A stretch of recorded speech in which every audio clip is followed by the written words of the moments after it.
This is Audible. Boss, a dark mafia romance. Written by Sarah Fields. Performed by Heather Firth and John Solo.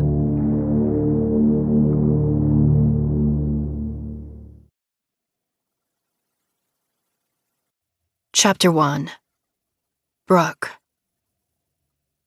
The sound of a heavy deadbolt engaging behind me was jarring the entire time. With a deep breath, I pulled my shoulders back and lifted my head when I heard the sounds of footsteps brush against the marble tile floor. Dark gray eyes met mine, brutal in their intensity as they dragged up and down my body. I shivered hard before I remembered myself. I was ready for this. I'd trained for something like this my entire life. I was dressed to the nines.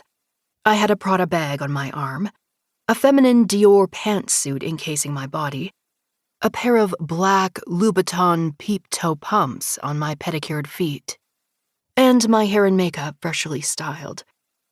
I knew that I looked the part of a spoiled heiress, but that's exactly the impression I had intended to give. It was a mask I'd cultivated over the years, so that no one knew that I was as much of a shark as my father was. It made people weak. I'd learned a great deal of insider details through the use of this technique, and the company had grown tenfold because of it. But now, I had to focus my skills on one man in particular. I wanted him to underestimate me. I wanted him to let his guard down, so that he'd say things that he wouldn't say if he thought I was a threat. Things he might say in front of a pretty girl that he'd never say in front of a man. "Brooke Michaels?" a deep masculine voice purred. "Dominic Porter?" I answered as smoothly as I could in return. "I am delighted that you were able to find the time to meet with me," he replied, and I had to school my expression to keep myself from giving away what I was really thinking. Even I knew that this meeting wasn't an option. He'd heard that I was asking questions about him, and he wanted to know why. When a man like Dominic requested your presence, you came, or you paid the price. I needed answers, and right now Dominic was my only lead. My father was gone, vanished without a trace. He hadn't even left a note or sent an email to anyone. Now his entire corporation rested on my shoulders in his absence. Which was fine, really. But a little advance notice would have been nice, Dad. I'd searched his office, read any file I could get my hands on. I'd pored over every single email he'd received in the last 6 months for any clue that I could find. One of those emails had been from Dominic. On the surface, it appeared to be just like any innocent business-related email. But I knew how to read between the lines. I knew a carefully concealed threat when I saw one. I'd come here not knowing much about him. I knew he was rich, ungodly rich. He had the kind of money that bought whatever he wanted whenever he wanted, the kind of money that bought untold amounts of power. My father had never even mentioned his name. I hadn't even known what he had looked like, or how he had come by his fortune. But I wasn't going to let that stop me. I started asking questions. I wasn't quiet about it because I had wanted him to find out, and he had. He'd called for me, and I'd come. Exactly as I had planned. "It is my pleasure," I said dryly, keeping my voice cheery and unconcerned. "Come, let's go into my office," he offered, cocking his head toward a room off to the side of the rather extravagant foyer entry. With a curt nod, I followed him into his study. It was a very large room, but the design was simple. There was a massive dark mahogany desk, and its surface was entirely uncluttered, with only a computer and keyboard off to the side. In the center were a very nice ballpoint pen and a pad of paper. The walls gave away little about him. Nothing about his education or where he'd lived his life. Instead, there were a number of rather abstract oil paintings arranged along each one. I thought they appeared to be inspired by nature, but it was difficult to tell. There was a single large, heavy wooden bookcase, lined with leather binders and books. I scanned the spines of some of them, and found that they were related to a variety of different business, including aviation, architecture, and a diverse array of others. None of it told me much about I sat back as his lips tensed. He'd noticed that I was sizing him up. He was a big guy, probably about 6 feet tall and strong. The white cotton button-up shirt he was wearing did nothing to cover up the endless bulges of firm muscle beneath the expensive fabric. He took care of himself, that much was clear. He licked his lips. I smiled, making sure that I kept my expression as non-threatening and casual as I possibly could. "I hear you've been asking questions about me," he began. He dragged out the last few words suggestively, leaving an air of expectation in the room between the two of us. I swallowed quickly and prepared myself for what I had to do, squashing any semblance of fear that I had. I suspected that Dominic had something to do with my father's disappearance, and before I left his penthouse today, I was going to find out exactly what that something was. "From what I've heard, you're the kind of man that offers solutions," I responded cheerily. "You see, my father has disappeared, and I'm really concerned about the state of his company.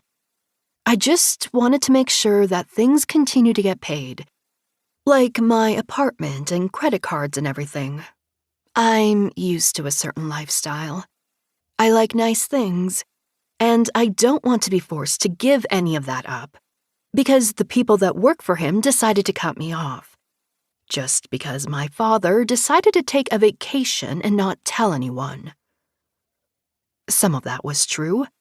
I did like nice things. But what Dominic didn't know was that I had the company completely under my control. My mother had died when I was young, and my father had raised me by himself. I was his only child, and he'd done everything he could to train me in the inner workings of his corporation and business. He paid for the best schools. I'd finished in the top of my class and earned my master's in business from one of the most prestigious schools in the country.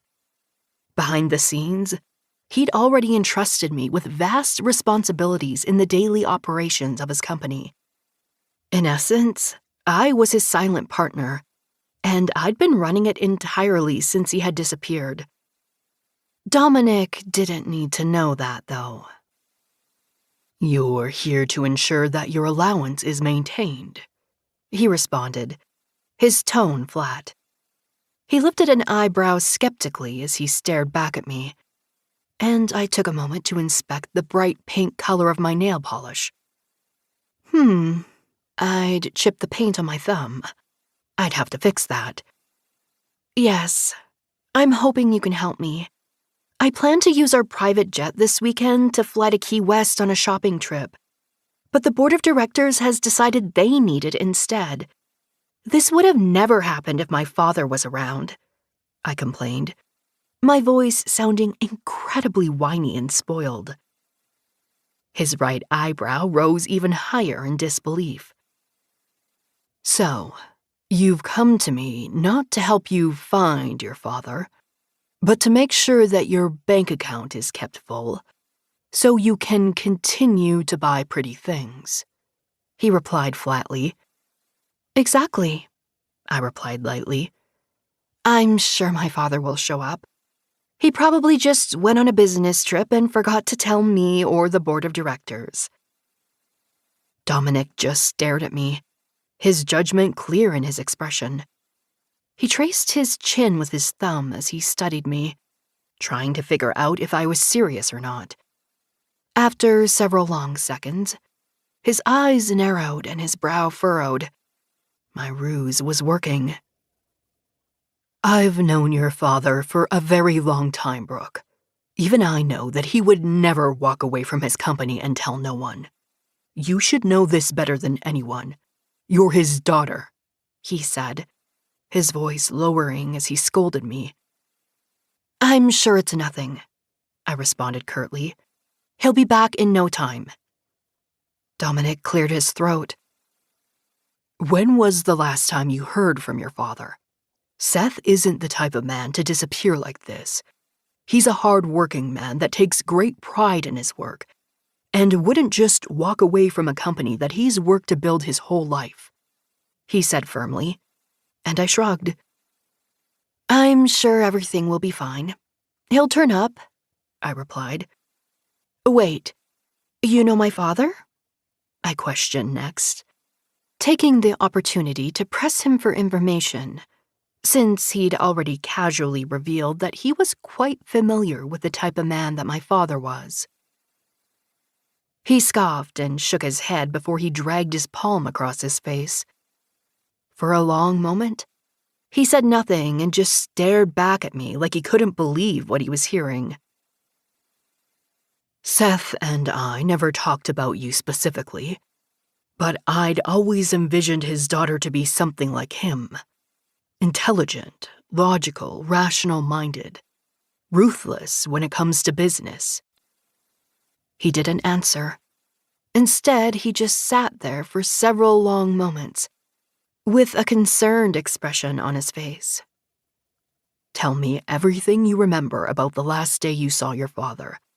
I want to know every last detail, from what he ate to what he wore, to where he went that day. I want to know everything that you know, he demanded. I sighed, but I didn't see any other option except to answer.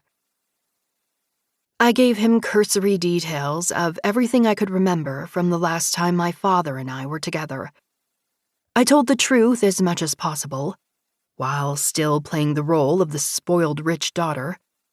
I made my major concerns shopping and vacationing, instead of the price of our company's stock and our next major acquisitions contract. I did everything I could to make myself as much of a non-threat as possible. Seth was never afraid of getting his hands dirty over the years, in order to keep the position of his company strong, Dominic said quietly, and my ears perked up. I'm sure he made a number of enemies that might wish to take revenge for past wrongs.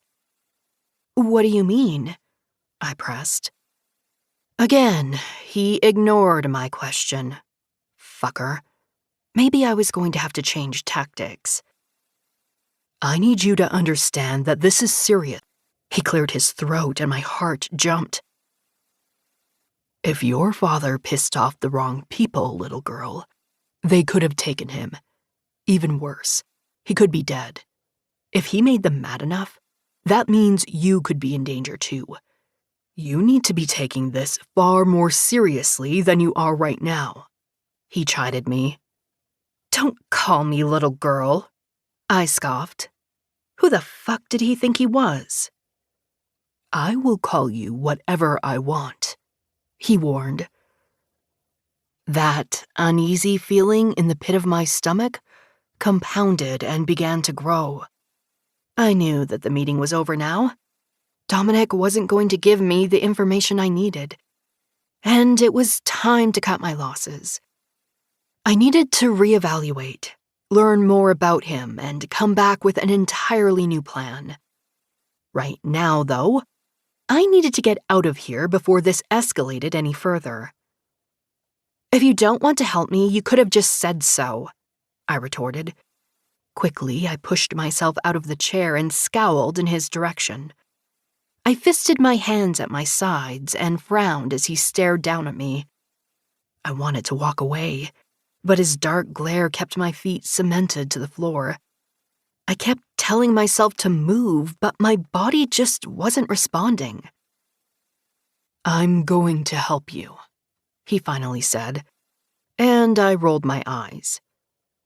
"I don't need your help if you don't want to give it," I replied. "You do. You could be in danger, and you need to understand that," he added next. "Honestly, I think you're overreacting. I'll pay you whatever you want to keep the board of directors happy and the company running smoothly until my father shows up," I replied tersely, and his jawline ticked with his restraint. The tension between the two of us was so palpable that I felt like I could cut it with a knife. He reached for me, and the moment his skin touched mine, a shock of electricity raced straight down to my core. The unexpected reaction caught me off guard, and I did my best to shake it off as quickly as I could. But I was sure he had noticed my reaction by the darkening look in his eyes. His finger dragged along the bottom of my chin and lifted my head a bit higher to face him. "Hinger, even if that means I have to save you from yourself," he said quietly, and that nervous feeling in the pit of my belly grew even stronger. "But before I begin to look into your father's disappearance, I'm going to teach you a lesson about how very serious this whole thing is." My mouth went dry. What the fuck did that mean? His hand cupped my chin and his thumb dragged along my lower lip. I felt the fingers of his other hand caress the side of my throat, trailing backwards until they embraced the back of my neck. His touch was hypnotizing, and I found it difficult to even consider moving or trying to stop whatever was about to happen, because a small part of me was curious. Maybe he wanted me. Maybe I could use my own body as a weapon against him. I wasn't a stranger to sex. I'd had several boyfriends over the years, but none of them had lasted very long. Every single one of them were boys who couldn't handle having their girlfriend as the breadwinner in the relationship, so they'd practically ended before they had even begun. Dominic was an attractive man. There was no doubt about that. Perhaps this was the different tactic that I needed to find out what I wanted to know. This was good. As long as he let his guard down, I may be able to figure something out. At first, his touch was gentle, like a long-lost lover finally found.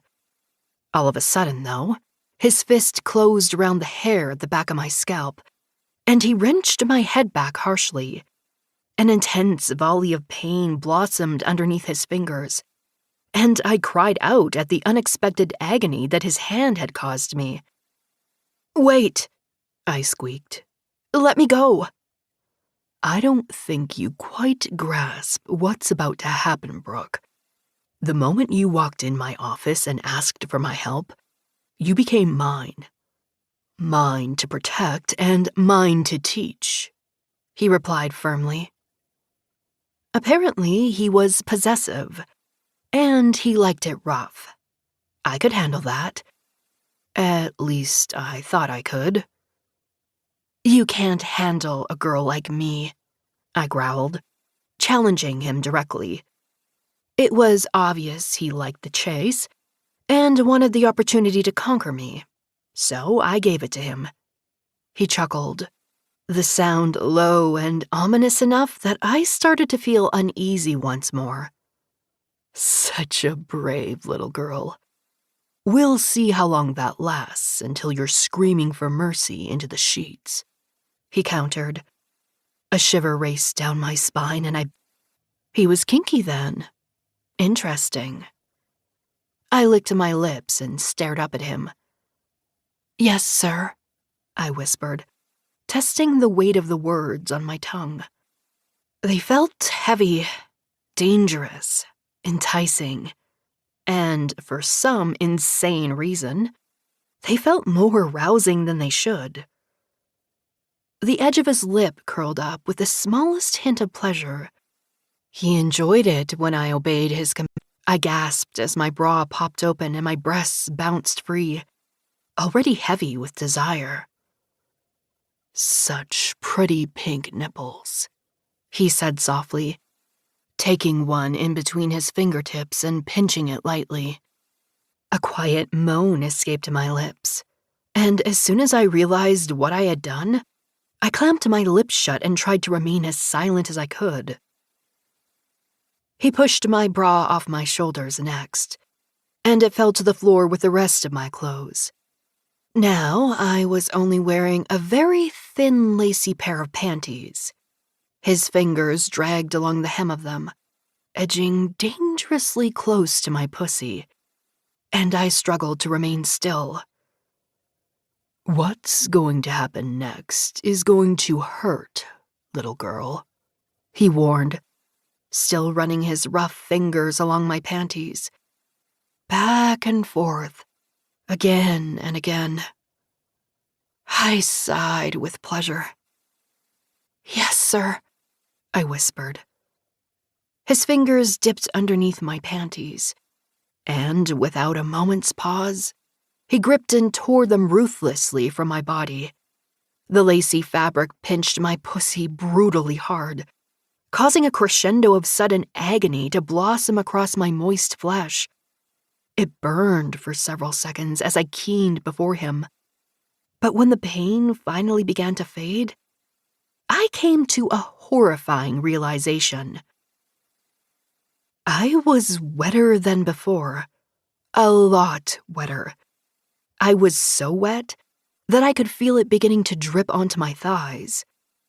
Almost as if he knew, his fingers slid along the very edges of my pussy, discovering my shameful secret for himself.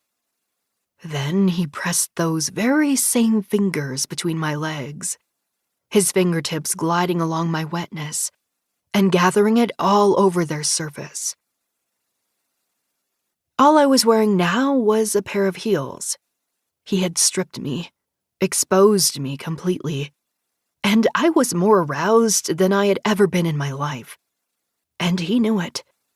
The evidence of it was all over his fingers right now. He lifted his hand and held it in front of me, showing me exactly what he had discovered. I could use the opportunity to press his fingers between my lips, forcing me to taste myself in one single smooth maneuver. I whimpered as the sweet, musky flavor spread across my tongue. "Use your tongue. I want you to clean off every last drop," he said firmly. I stared up at him in disbelief, unused to being ordered around like this. Once again, no arousal anymore, all while my breast throbbed from his punishing touch. "Good girl," he murmured, and my heart leapt unexpectedly in my chest. When he finally pulled his fingers from my mouth, my entire body was simmering with desire. I absently wondered just how much longer it would be until I felt his cock in between my legs. I hoped it would be soon. "You think you know what's going on?" "What are you going to do to me?" I questioned, my voice scarcely above a whisper. "I'm going to punish you," he answered simply, before he knelt down and picked up my panties from the floor. With terrifying swiftness, he shoved them in between my lips and into my mouth. I was quickly reminded of just how wet they were with my own arousal, as the now familiar taste spread across my tongue. He wasted no time as his fist gripped the hair at the back of my scalp, and he pressed me face down over his desk with ease. I gasped when his hand clapped against my ass, and I screamed when he did it again directly over top of my pussy. The back of my head burned as he pressed my cheek against the hard surface of the desk. I'd never been manhandled before like this in my life, and I didn't quite know how to respond. I was very good. "I may just give you permission," he continued, and I couldn't help myself as I cried out in shock. He was going to punish me. What did that even mean, and why was it turning me on? I didn't have long to think about it, because he squeezed the flesh of my ass hard. His nails dug into my skin, sharp pinpricks that reminded me just how much he had control of me right now. My pussy tightened with need, and I suddenly wanted those very same fingers pressed deep inside me. I spread my thighs, hoping he would get the hint and give me what I wanted. I hoped that he would touch me. I hoped that he would make me come. I expected pleasure, but that was not what I got. What came next was a brutal lesson that I couldn't have prepared myself for. What came next was the first real punishment I'd ever received in my life. I should have picked up on his warnings. I should have been afraid. But most of all, I shouldn't have underestimated Dominic Porter. He was about to teach me a whole lot more than I had bargained for. Chapter 2. Brooke. I was completely naked. Just when I thought that he might actually make me cry, he stopped and gently rubbed his fingers up and down my very wet pussy. I was soaking wet. I moaned with shame, hoping that I wasn't making a puddle on the surface of his desk. With a practiced touch, he caressed my clit, lightly circling it and pinching it softly with his fingers. My core clenched hard and my arousal surged. I tried to remain still and ignore the powerful feelings of desire racing through my body. But it was impossible. Soon, my hips started to move in tune with his movements, trying to increase the pressure of his touch so that I could come. I just needed a little bit more pressure, and I'd fall apart all over his fingers. Then he took them away, leaving me bereft of his touch. I whined into the fabric of my panties and lifted my hips, hoping that his fingertips would return to my needy little clit. Instead, his palm cracked against my ass again, and my spanking started anew. Only this time each strike was harder, and I felt it more deeply down to my core. I tried to kick, and I even attempted to roll my hips from side to side to avoid his palm. But nothing worked to avoid even a single brutal spank. His palm was ruthless, and it didn't take long for my entire bottom to burn hot from his merciless punishment.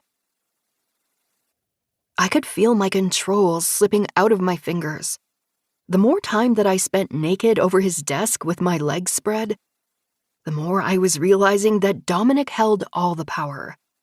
Not me. I didn't want to admit it either, but I was ridiculously aroused over that very thing.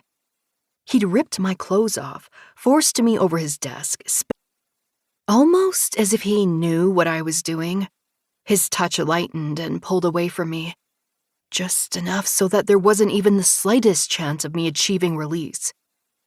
I whimpered with disappointment, but he ignored me. Instead, he released his hold on the back of my neck and lifted me off the desk. My bottom ached terribly, and my hands reached back to touch it, finding my skin hot to the touch. Slowly enough for me to walk in my heels, seemingly recognizing how unsteady I felt after my spanking. I kept my eyes low on the floor in front of me as he led me through the penthouse completely naked, through the living room, in front of the floor-to-ceiling windows. It was nighttime, Anyone looking into the building would be able to see that I was naked, that my bottom was red and well punished. They'd be able to see everything before. And when he decided I hadn't had enough, he started to punish the backs of my thighs. It hurt far more than I thought it would. In no time at all, I was begging him to stop. I pleaded with him that I'd learned my lesson. I begged him for the spanking to end. I promised to be a good little girl who listened to whatever he asked for.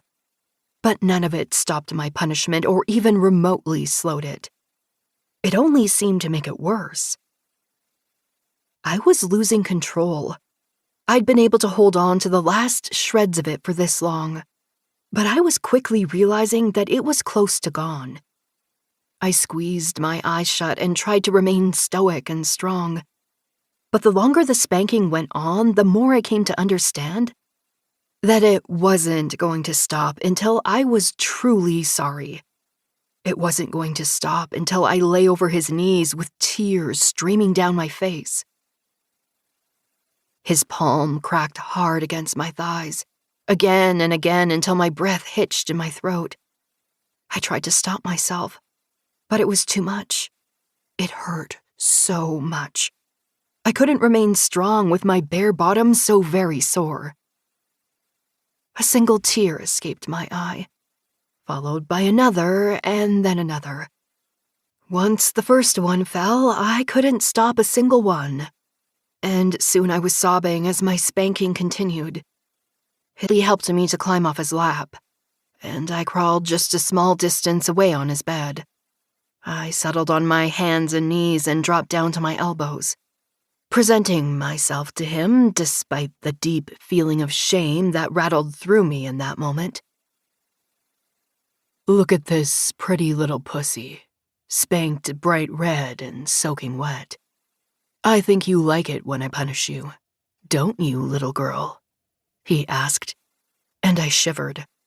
My pussy clenched tight and his finger pressed against it at the exact same moment that it did. I wondered if he could feel it. I feared that he could. He was silent, expectant. He wanted me to answer. "Yes, sir," I whispered. My voice sounded desperate, needy, aroused.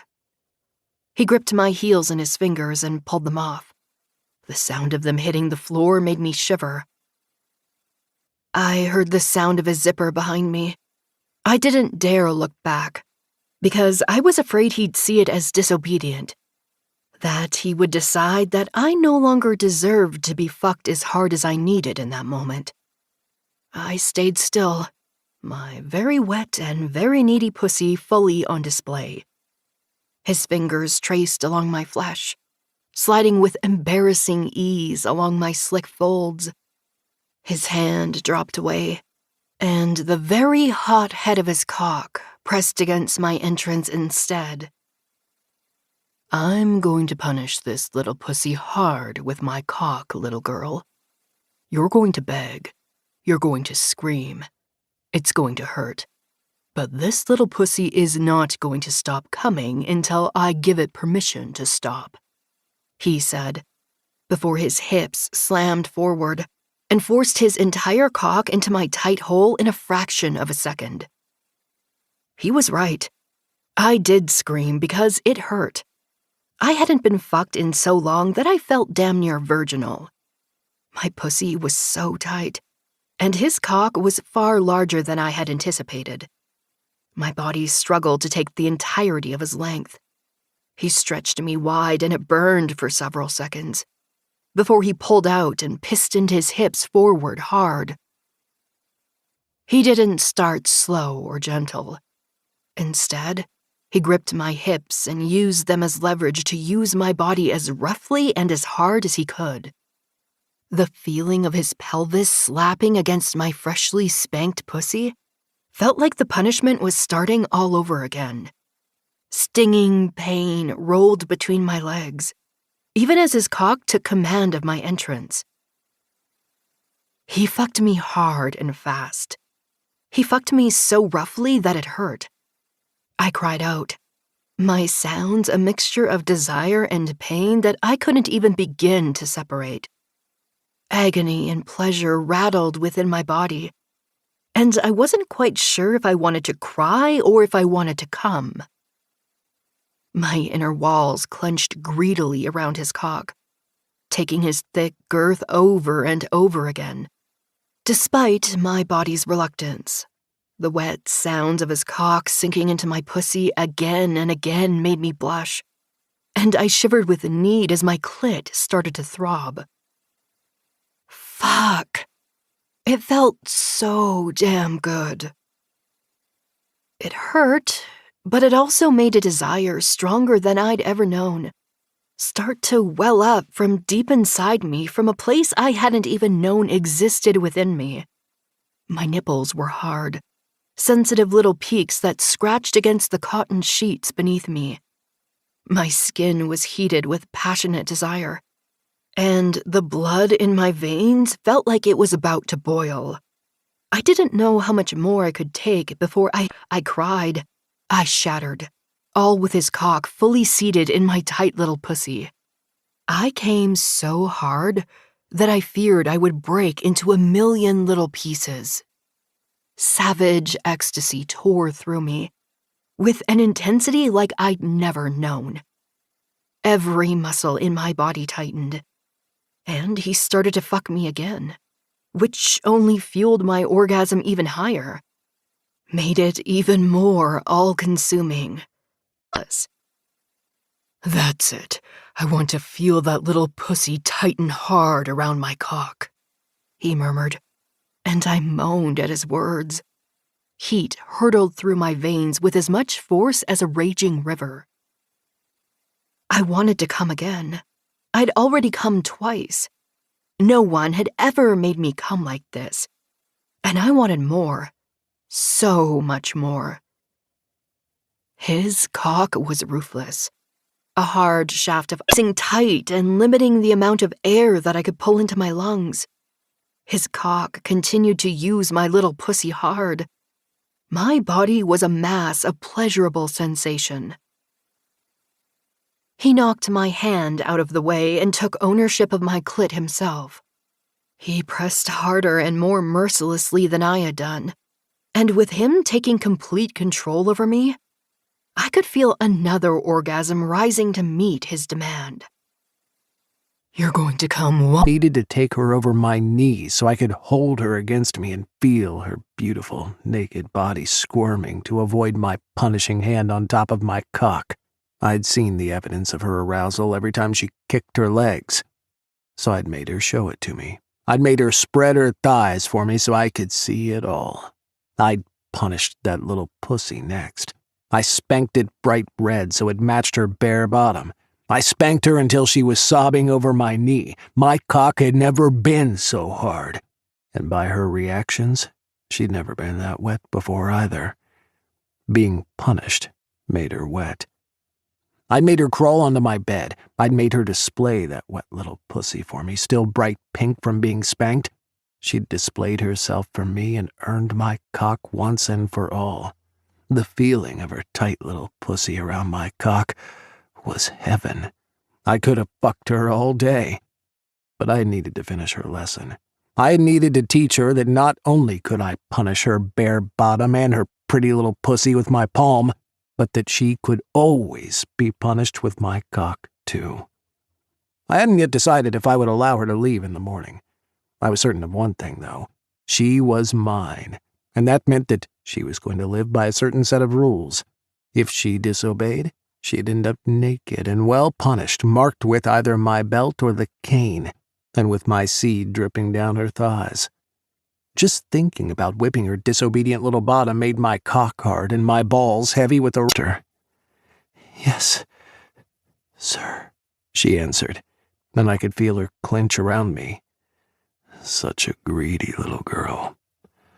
Your cum is still wet on your thighs, and still that needy little pussy is begging me for more, I murmured, and she cried out with her shame. Please, sir, she begged, and I smirked as I pumped my hips in and out of her too slowly for her to be able to come. I wouldn't make her ask for permission this time. I'd just let her orgasm. The only thing I'm going to allow you to wear tomorrow is my seed marking those pretty thighs, I added, and she shivered beneath me, the tight sheath of her pussy fluttering with arousal around my cock. She liked it when I controlled her. She liked it a lot. I slid one hand beneath her head and grasped her hair, wrenching her face to the side as I slammed my cock in and out of her pussy. I fucked her hard and fast, no harder, and I felt her pussy quiver around my cock. My own balls pumped heavy with my seed, and I used her little body roughly until I was close to orgasm too. I held it back, though. She was going to come for me 3 times before I marked her thighs with my seed once again. I sucked her nipple firmly and captured the other with my fingertips, pinching and twisting it hard. The moment I released it, she fractured beneath me and screamed with her orgasm. I only fucked her harder. I played with her nipples and ground my hips into that perfect pussy of hers. She cried and screamed and came for me a second time, and I growled with approval. Such a good little girl. The perfect little submissive. The feeling of her pussy around my cock was glorious. Fucking spectacular. I knew at that moment that I would never get enough of it. I'd fuck her perfect little body until she begged me to stop, and then I'd fuck it some more. Fuck, she was incredible. So goddamn fucking beautiful, she asked quietly. No. You're going to wear my seed on your thighs until I give you permission to wash it off, I answered sternly, and I watched a blush caress her pretty cheeks. Unfair, she whispered. Whiny little girls get their little bottoms spanked, I warned her. Sorry, sir, she answered, her blush growing redder by the second. Close your eyes, little girl, and go back to sleep now. You'll need your rest, I said, my voice firm, leaving no room for argument. Yes, sir, she whispered. Obediently, she closed her eyes, and within seconds, her breathing had begun to slow. Good. She'd sleep very, very well tonight, in my bed, naked, covered in my seed. With a sigh, I realized my cock was once again hard. I had a feeling that I would have to get used to having constant erection, since I was planning on keeping Brooke here all to myself. I wound my arm around her torso and pulled her close, nestling my hard shaft in between her still warm bottom cheeks. I shut my own eyes and fantasized about having her face down over my lap once more, my palm reddening her disobedient little bottom. There was no doubt in my mind that when I was through with her next time that her pussy would be just as wet as I'd found it today. I imagined the sound of shock she'd make when I touched her bottom hole for the very first time, the cries of pain and reluctant pleasure she'd make when I fucked her there after that. I dreamed about it all night. The next morning, I felt her wake up. She tried to move slowly and not rustle the bed, but I was a light sleeper. She wriggled her body just slightly enough to sneak out from under my arm, and I feigned sleep as she made her way across the bed. Silently, she pressed her feet to the floor and padded off. Likely she just needed to head to the restroom. I listened to the sound of her footsteps, but they headed off in a direction opposite to the master bathroom on the other side of the bedroom. I kept my eyes shut until I was certain that she'd left the room. The door to the restroom remained open, the light off. She definitely hadn't gone in there. She wouldn't be able to leave the penthouse. I had secured the deadbolt, locking her inside the moment she'd walked in my door. I didn't leave the bed for several long minutes, waiting to see if she returned. When she didn't, I opened the drawer in my nightstand and pulled out my laptop. I powered it on and opened up my surveillance software. I had my entire penthouse wired under constant observation because sometimes my business required me to meet with very dangerous people who did very dangerous things. I rolled back the footage several minutes to find her leaving my bedroom. I watched her go down the hall into my office. She was up to something. She started searching my desk first, She opened drawers, rifled through papers, sat before me in my study. I'd seen the way she'd sized me up, just like any of the businessmen I'd met with. Just like her father. Perhaps she was more like him than I'd initially thought, and the spoiled brat attitude was all an act. I licked my lips. Naughty girl. I closed my laptop and put it back into my nightstand. A short while later, she returned and made her way into the restroom. I heard the toilet flush. She'd only been gone long enough to search my of what she'd done on her face. Brooke Michaels was a brilliant little actress that I'd have to figure out how to crack, and I had a suspicious feeling that before the end of the day, she was going to figure out what my belt felt like on her bare little bottom until she decided to be honest with me. "I'd also love some clothes," she whined. "You ruined mine." So, the spoiled princess act was back. "You're going to remain naked until you earn back the privilege of clothing. If I hear any more whining about it, you'll spend breakfast sitting on a freshly spanked bottom. Is that clear?" I warned her. She pouted. "Yes, sir," she finally answered. To her credit, she didn't complain anymore. Her stomach growled noisily, and I chuckled as she pressed her hands to her belly, a blush creeping over her cheeks. "Come on, let's get you fed," I said with amusement. Her blush only deepened. I climbed out of bed and offered her a hand. I could see the mark of my seed, still damp in places on her thighs. "It pleases me that you wear my mark so beautifully," I said, and a soft whimper escaped her lips. I took a moment to drag my eyes up and down her naked body, taking care to look at the fullness of her breasts and the swollen folds of her pussy. It was still just slightly pink from all the attention I'd given it the night before. I turned her around so I could assess her bottom. I hadn't marked her. Not this time.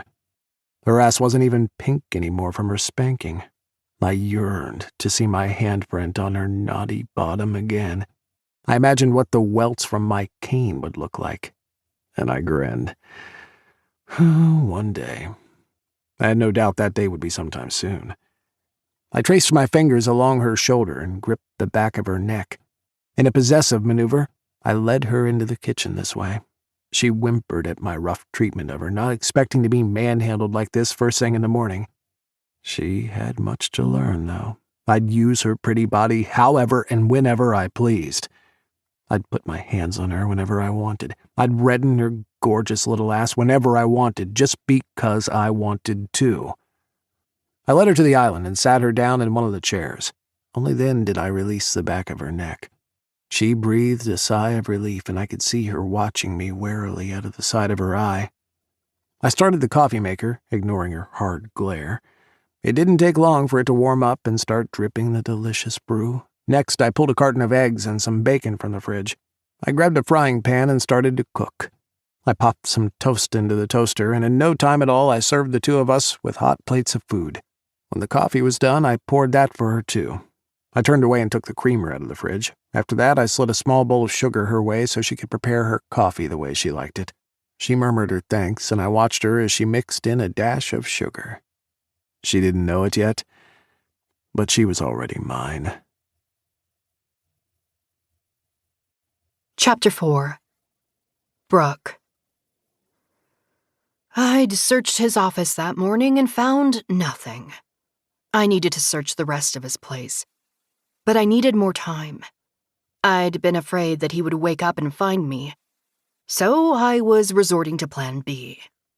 I'd briefly pawed through my purse I had left behind in his study and pulled out the single vial of a sleeping drug that I had brought along with me in case I needed it. It was a heavy sedative that would make him sleep for several hours, while I performed a more extensive search of his penthouse. It was small, and I'd hidden it in the palm of my hand. He hadn't even noticed. When he had turned his back to me to get the creamer from the fridge, I'd popped it open and poured the single dose straight into his coffee. It would take a little bit to kick in, but likely no longer than it would take to eat breakfast with him. I sipped my own coffee and dug into the steaming plate of food before me. I was starving. Decadent flavors spread across my tongue, and I popped another bite of eggs into my mouth. "Damn, these are delicious," I exclaimed, and he grinned. Those dark gray eyes sparkled in my direction, and I smiled in return. "Thanks for cooking breakfast for me. It's really good." "My pleasure," he answered, his tone smooth as he watched me eat. My pussy clenched. Why did the sound of his voice turn me on? I licked my lips, my thoughts drifting to the events of the night before, and I could feel myself starting to blush. My ass was still sore from the spanking, and between my legs was sore too, both from his palm and his cock. I'd been able to feel it with every step I'd taken this morning. Even my muscles were sore, probably from coming more times than I could count. He'd fucked me not just once, but twice. The second time, I'd willingly spread my legs for him, despite the fact that I knew I shouldn't have. I shouldn't like what he had done to me, but I did. A lot. I wanted him to do it again, in order to look into your father's disappearance. In the meantime, I want you to think about every last detail you can remember about the last few weeks that you spent with your father. I want to know everything, no matter what it is. Even things you think are minor are important. Do you understand?" he asked. I lifted my chin to peer back at him. "Sure, I understand," I answered. His jaw ticked. "I need to go home this afternoon," I replied. "We'll discuss that later," he answered firmly, and I knew better than to press the issue at that moment. Not if I didn't want to end up with a very red bottom just like I had last night. "Yes, sir," I replied, trying to do my best to keep him happy with me as much as I could. His lips turned up slightly in a smile at my response. "Good." He turned back to me after that. "I should get going," I began. "Would it be all right for me to get dressed now, sir?" I elected to err on the side of caution and referred to him as he'd requested. He shook his head. "Did you find anything?" he asked, and my stomach plummeted to the floor. He couldn't have known what I'd done. I decided to play dumb, at least for the moment. "I beg your pardon?" I replied. His eyes bored into mine. "Did you find anything in your search, little girl?" he said, and I knew that he knew what I had done. He turned his computer screen so that I could see it, and I saw myself on camera conducting my investigation of his home. He clicked open a number of different windows, and it showed me searching every drawer, every room, and anything I could get into.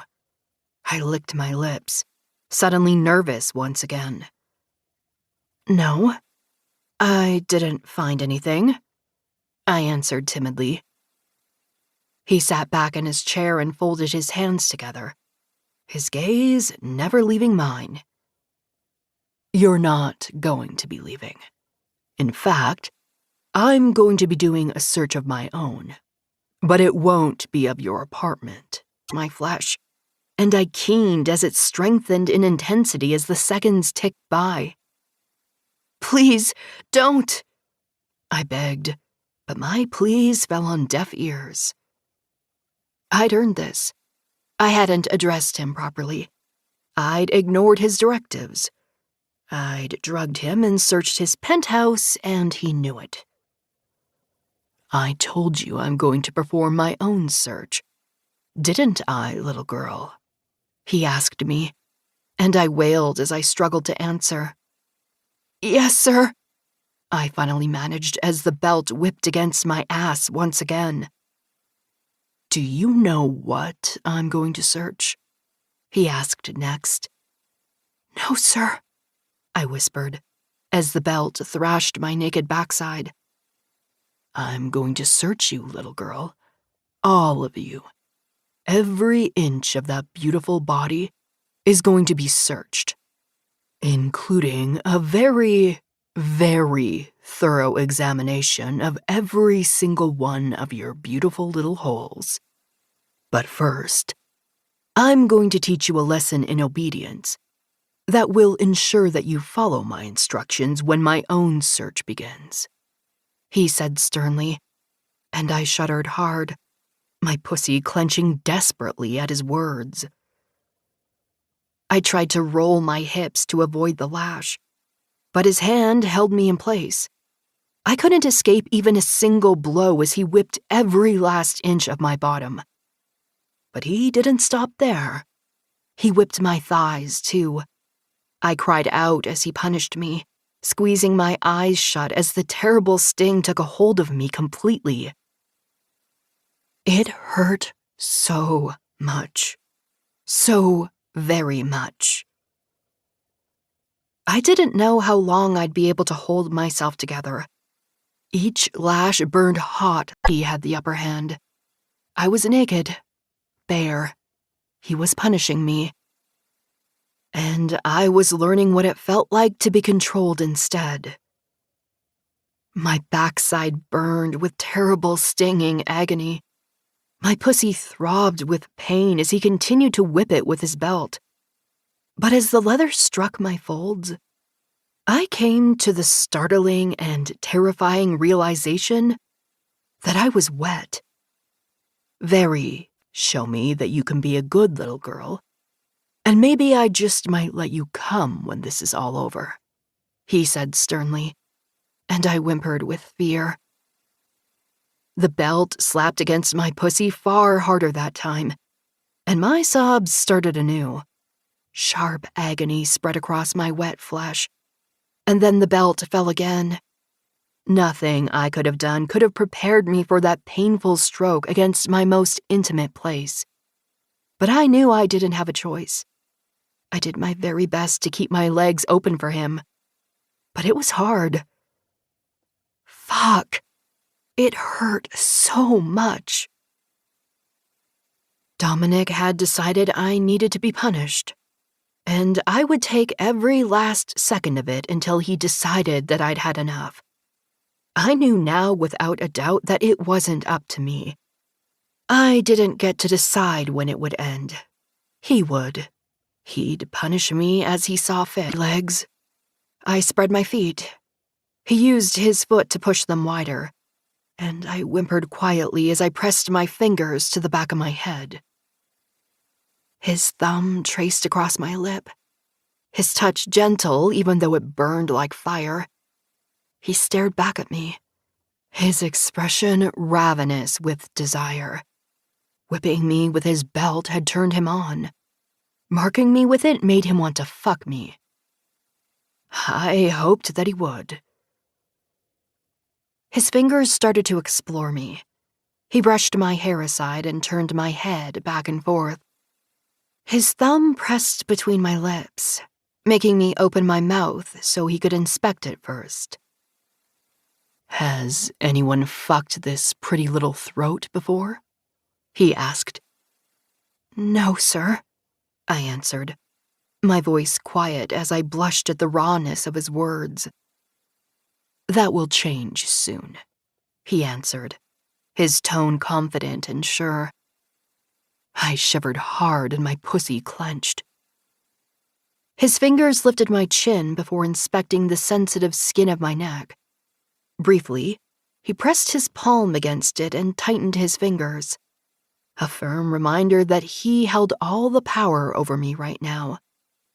A few seconds later, he released me and continued his explorations, taking care to touch every last inch of my shoulders and my collarbone, until he reached my breasts.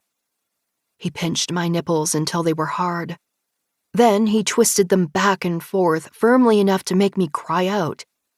He pulled on them, lifting my breasts by the tip of my nipples, and I bit my lip to keep myself from making any more noise. It hurt when he did that. It didn't matter, though. He knew it, and that's why he did it. My eyes drifted down, and I could see the firm outline of his erection. Hurting me like this made him hard. If he noticed me looking, he didn't say anything, but he twisted my nipples a little harder and I whined softly in response. His fingertips released my nipples, and he dragged them gently around my breasts, lifting and caressing them as he stared down at my naked body. They slid down the toned muscles of my belly, at my naked flesh, feeling a blush creep over my cheeks. After he was through, he released my folds and continued his inspection of my legs. After that, he walked around to look at my backside. I like seeing the mark of my belt on your bare little bottom and those pretty thighs, he said, the gruffness in his voice revealing that he was just as turned on as me. And I couldn't help myself as a moan escaped my lips. My chest rose and fell as I struggled to remain in control of my body. His fingers were relentless as he explored me, leaving no inch of me untouched. Now, you're going to sit down on the bed and spread your thighs. Show me that wet little pussy, he instructed, and I whimpered. I turned and took a step toward the bed, sitting down on my welted backside. I hissed as the fabric scratched against my punished flesh, a stark reminder of the power that Dominic currently held over me. Lean back on your elbows, he commanded, and I did.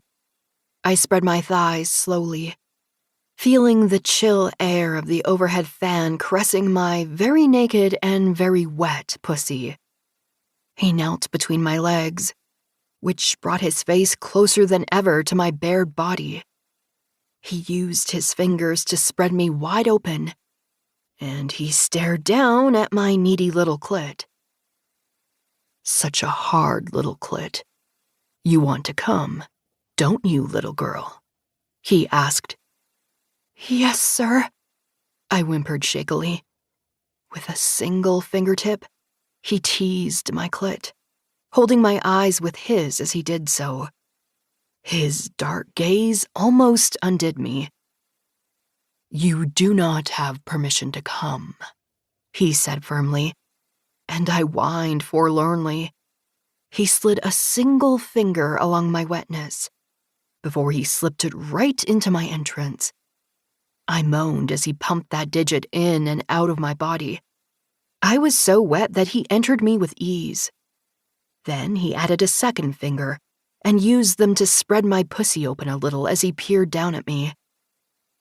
I shuddered with shame, knowing that he could see all of me right now. After several of the longest moments of my life, he pulled his fingers free from me and I sighed heavily with disappointment. Now, up on your hands and knees, he commanded. I closed my legs and rolled over on the bed obediently, because I knew what would happen if I didn't. Reach back and spread yourself open for me. There's one last place I've yet to search, and you're going to show it to me, eh? He'd punish me just like he said he would. With a moan of shame, I leaned forward and pressed my right cheek to the bed. Hesitantly, I reached backwards and slid my fingers along my bottom. I could feel the welts on my skin from the belt, and I tried to move more quickly, but it was hard. So utterly shameful. In just a few seconds, he was going to be looking at a place that no one was supposed to look at. A place that he was going to touch. A place I'd never imagined anyone would ever want. I whimpered as I gripped my bottom cheeks, slowly spreading myself open. As soon as I did, a deep sense of shame washed over me at how I was displayed. He could see all of me, from my pussy all the way to my naughtiest hole. I felt so embarrassed and aroused, and I didn't know what to do. I jumped when his touch dragged across the back of my left thigh. His finger grazed against my wet pussy. He slid it up and down, teasing me as he did so. He gathered my wetness before he continued his exploration up the cleft of my ass, until he settled his fingertip directly on top of my bottom hole. He just held his finger there, and I shivered with arousal, fear, and shame. "Yes, sir, you did," I whined. "That includes here, little girl," he responded. He took that moment to push that single finger into my virgin bottom hole. It hurt at first, and I cried out at the burning, stretching sensation. My reluctant hole tried to push back against his intrusion. But it was no use. With my bottom spread open, I was vulnerable, exposed, on display for him. It felt dirty to have his finger in my bottom. Wrong, filthy even. Then why was I getting so wet? Why was I thinking about coming with his finger still inside me? Why was my clit throbbing with need? Why were my nipples hard against the sheets? I couldn't tell him. He was dangerous, powerful. And he had me completely naked on my knees, with his fingers pressed into my bottom hole. For some reason, this made me angry. So I did something that I wished I didn't. "There's nothing to say, asshole," I answered. And as soon as the words left my mouth, I regretted them and wanted to take them back. Me several times, and I cried out, his palm igniting the soreness that his belt had left behind before. "You wouldn't dare," I blurted out. He dragged me back over his knees and took extra care to spank my bottom very, very thoroughly. Before long, I was crying out with apologies and begging him to stop. He didn't. He only started to spank my thighs. Fresh tears sprang to my eyes, and I writhed. I heard the bottle of lubricant once more. I felt him spread me open once more, and the hot tip of his cock pressed against my bottom hole. I waited anxiously, trying to ignore the fact that I was so much wetter than I was before. Knowing that I was about to get my ass fucked for the very first time was both sobering and incredibly arousing.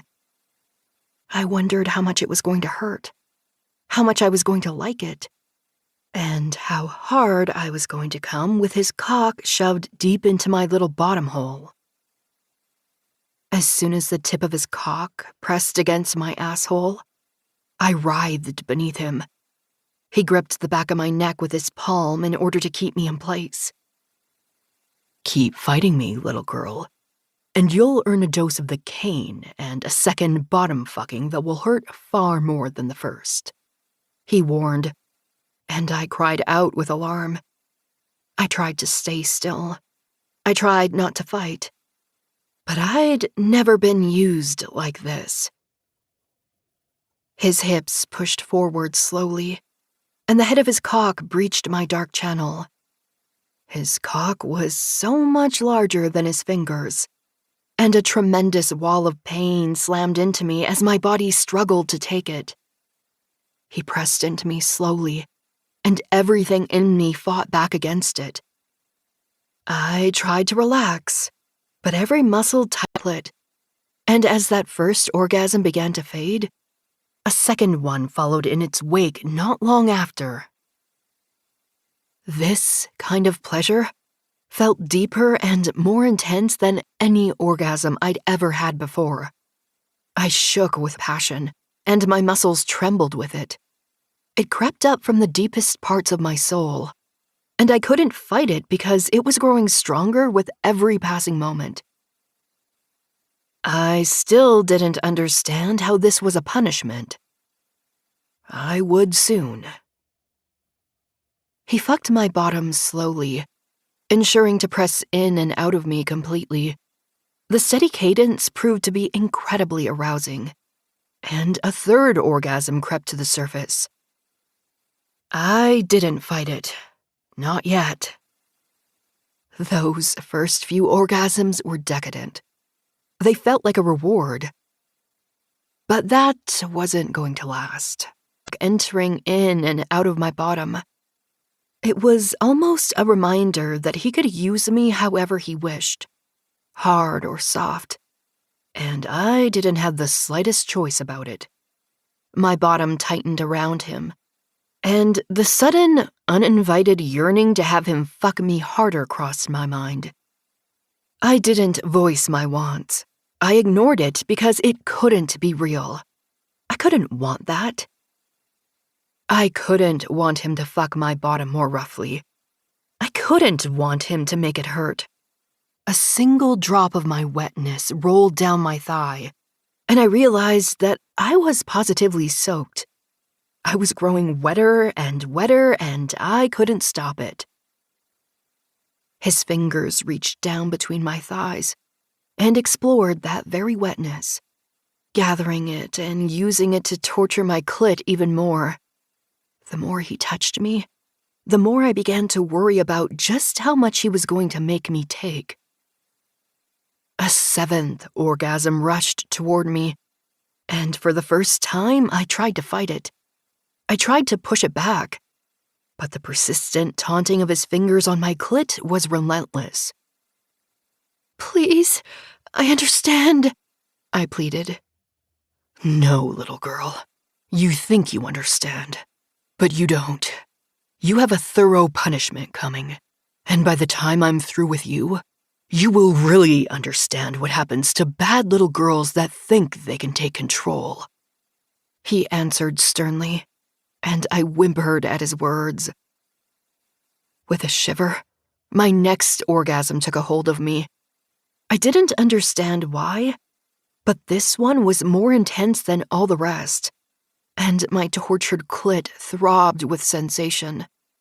Every nerve in my body crackled with desire, and began to edge with just the slightest hint of pain. That made this orgasm even harder than all the rest. It was then that my worry grew into ice-cold fear. His fingers didn't stop. They didn't even slow, not even a little. They began to move faster, harder. He didn't show even a shred of mercy. I tried to fight it, but I couldn't. I felt myself beginning to lose control. And that's when I started to understand what he meant. He'd been right before. I didn't get what it meant to be well and truly punished, but I was starting to now.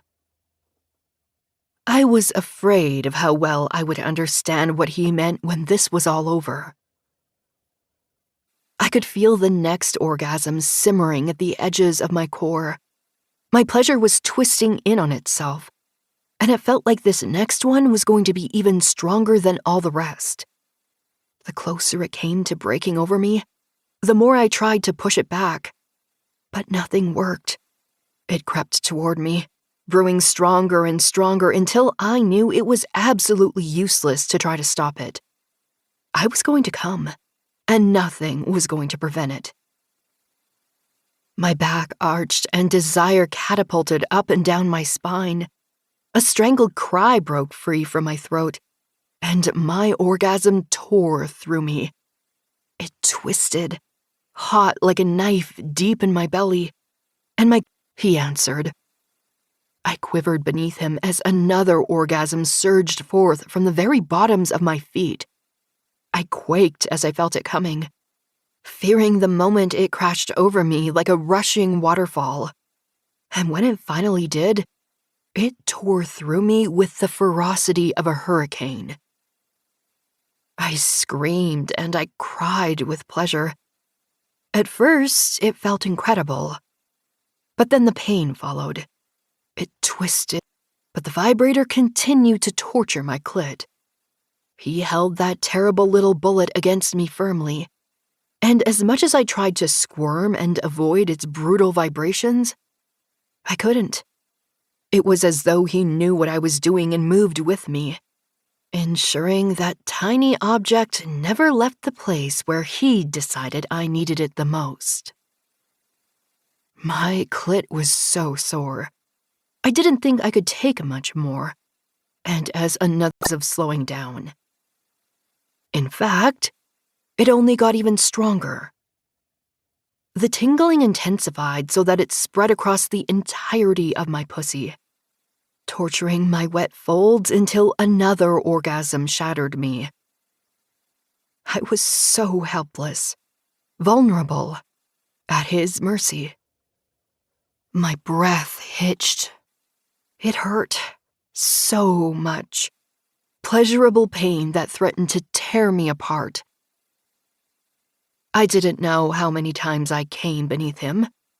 It didn't matter. Nothing mattered but his cock deep in my bottom hole, and that cruel vibrating wand between my legs. I came so many times that I lost count, that I cried out for mercy, and then finally, a single tear dripped down my cheek. Once the first fell, I couldn't stop the rest. I began to sob, ass even harder than I thought possible. I cried out as pain and pleasure rolled into one, feeling the constant slap of his punishing hips on my welted backside. The tingling of the violet wand intensified, along with the terribly cruel vibrations, forcing an orgasm to the surface that promised to be the most brutal and punishing one of all.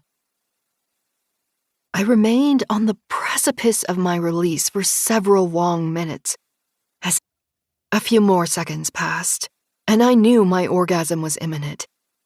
I tried to prepare myself. I tried to be strong. I tried to be brave. But it was going to break me in ways that I'd never imagined.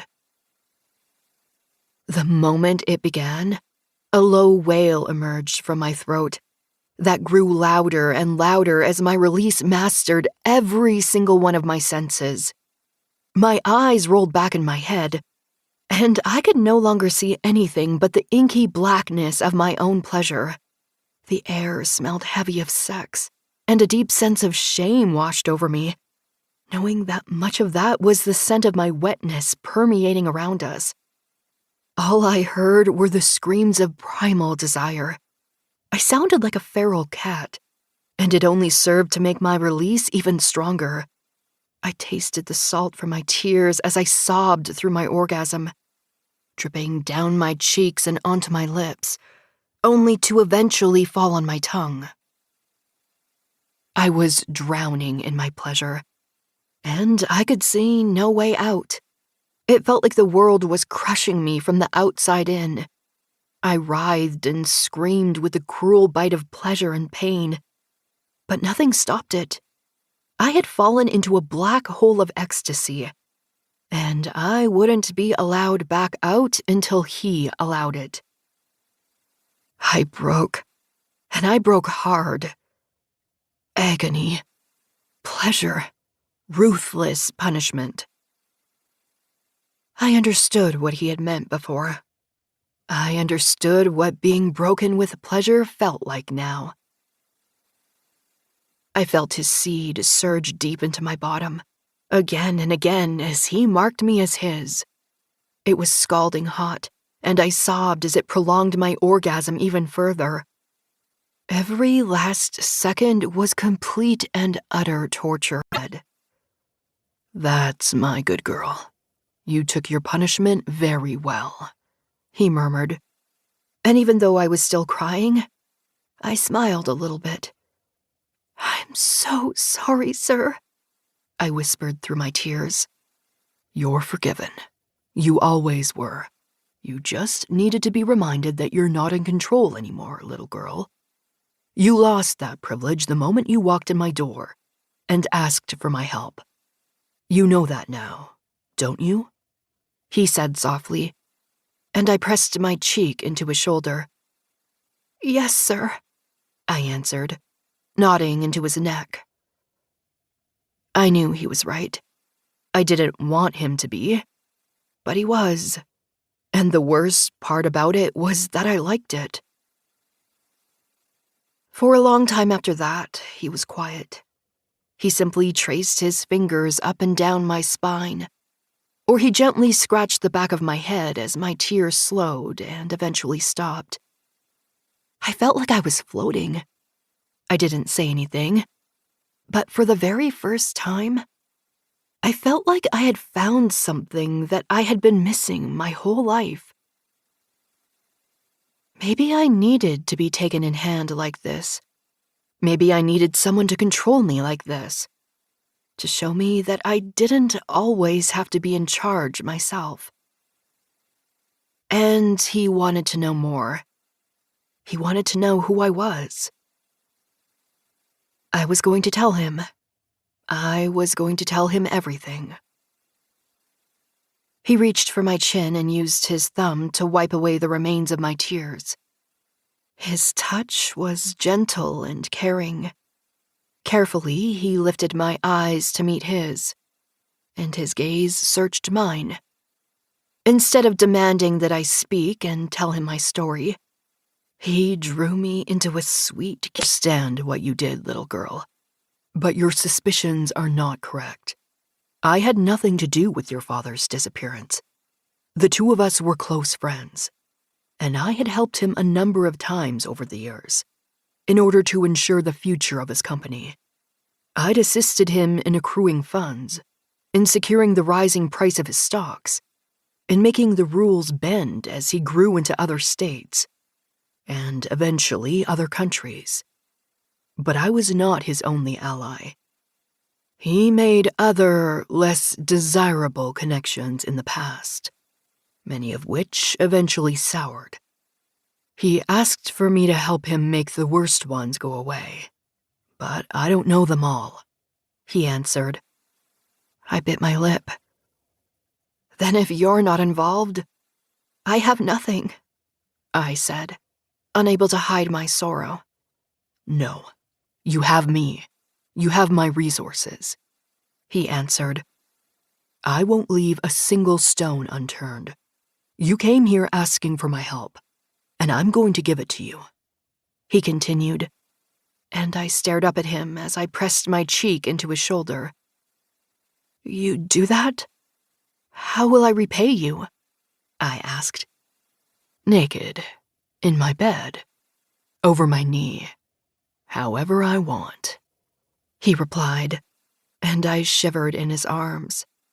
As much as his words made me nervous, they also made me feel comforted, safe even. He felt like my protector. Yes, sir, I whispered, curling into his chest. You will obey me, though, little girl. I wasn't lying when I said this might be dangerous. If you disobey me, I will punish you as thoroughly as necessary.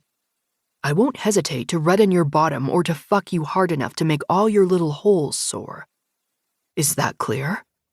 He said firmly, and I trembled a little as I lay against him.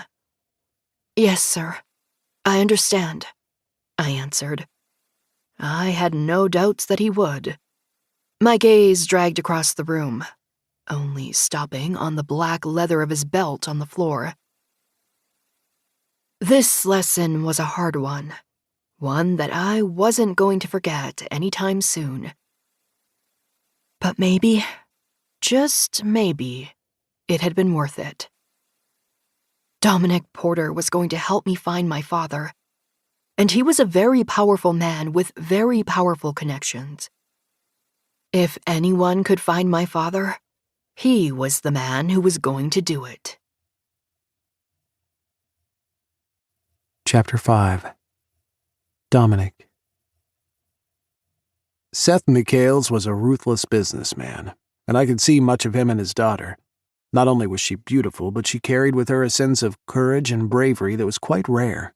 While her plan to figure out my involvement in her father's disappearance had ultimately failed, I respected the way she'd gone about it. She'd been so incredibly good at pulling off the spoiled rich daughter act that even I had bought it. She'd tricked me, and it took a very strong and intelligent person to pull one over on me. She was a woman worthy of the world. She didn't need a man to help her get things done, but she was going to get one. She was going to get me, and she didn't have the slightest choice about it. After that, and I could have sworn I saw her lips tug up slightly in a tentative smile. Several hours had passed, when I could see the sun beginning to set outside the window. After her breathing had calmed and returned to normal, I lifted her up in my arms and took her with me into the restroom. I filled up the large clawfoot tub with her still clinging to my chest, and when it was ready, I slowly slid her body into the warm water. I was going to bathe her, and this time I planned to be gentle with her. Carefully, I dipped her head back and kept water from getting in her eyes as I wet her hair. I used shampoo first, taking extra time to massage my fingers into her scalp so that she sighed with pleasure. Next, I cleansed her body, using a soft Egyptian cotton washcloth. With great care, I washed her pussy clean before I slipped the cloth in between her bottom cheeks. She sucked in a nervous breath that was laced with pain. She was sore, and rightly so. I didn't dwell there, and instead rinsed the small towel before I finished washing the rest of her body. I massaged her sore muscles with my fingers, and she relaxed under my touch. Finally, I poured a liberal amount of conditioner into my palm before I kneaded it into the long, beautiful strands of her hair. Lastly, I brushed out every knot in her long locks with the conditioner still in it, ensuring that I was as tender as possible. She allowed me to care for her in silence, her body soft and submissive as I cleansed her of the events of the past 24 hours. I want you to relax now. I'm going to bring you a glass of wine, and then I'm going to make a few calls. Tomorrow, we'll start looking into your father's disappearance. Together, I said softly, and she nodded, dropping her eyes deferentially to the floor. I'd like that, sir, she replied.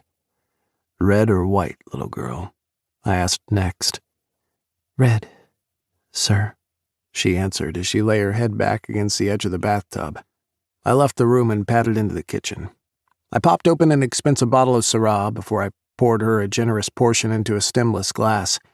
I gathered a healthy portion of cheeses, meats, and fruit for her to eat as well because neither of us had eaten since breakfast. I returned to the bathroom and found her exactly where I'd left her.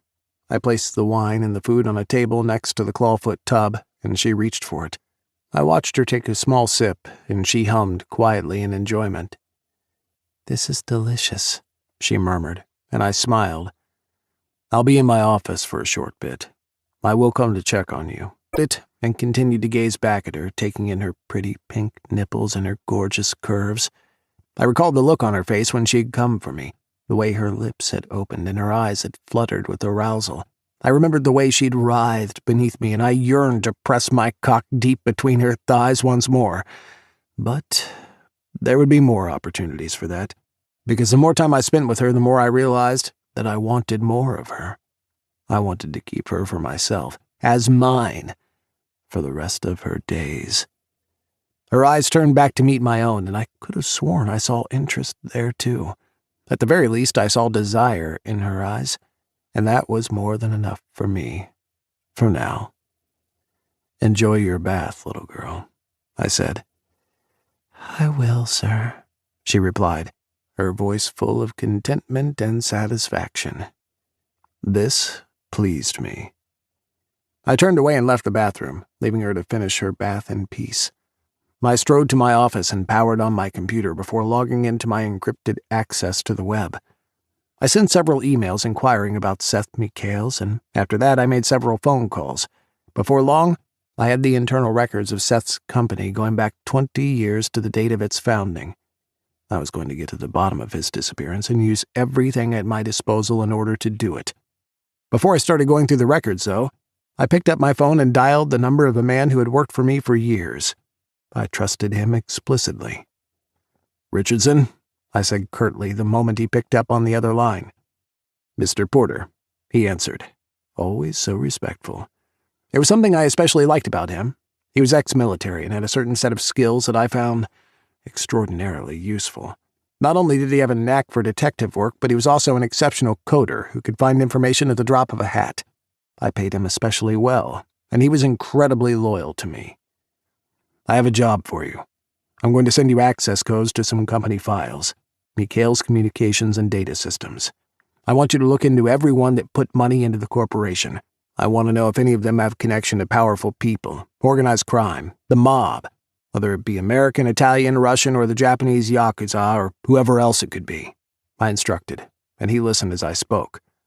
Of course, I'll have a list of suspect donations by tomorrow evening, he answered. I'd appreciate it as soon as possible, I replied. Duly noted. I'll give you a call by lunchtime, Mr. Porter, he said in return. Good. I'll look forward to it, I murmured before I hung up the phone. I scrolled through the records myself and saw nothing especially suspicious in my cursory inspection. Another half-hour passed before I heard the telltale sound of footsteps in the hallway. I looked up to see Brooke, still damp from her bath. She'd wrapped one of my oversized towels around her body and was waiting in the doorway, looking a bit unsure of herself. Are you ready for bed, little girl? I asked her, deciding to take charge.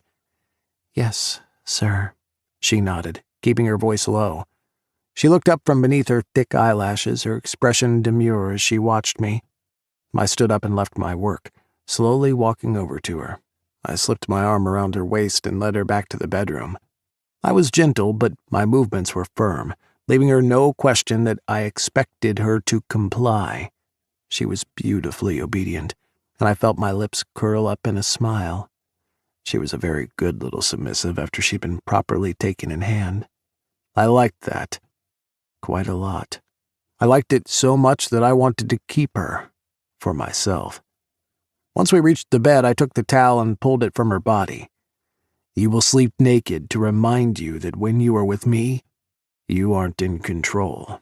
I am, and I will decide when you are bare for me and when you are allowed the privilege of covering this beautiful body with clothing, I said quietly, and I watched as a delightful shiver raced down her spine. I curled my arms around her waist and dipped my fingers between her thighs. She didn't fight me, and I was proud of her for it. She had accepted her place.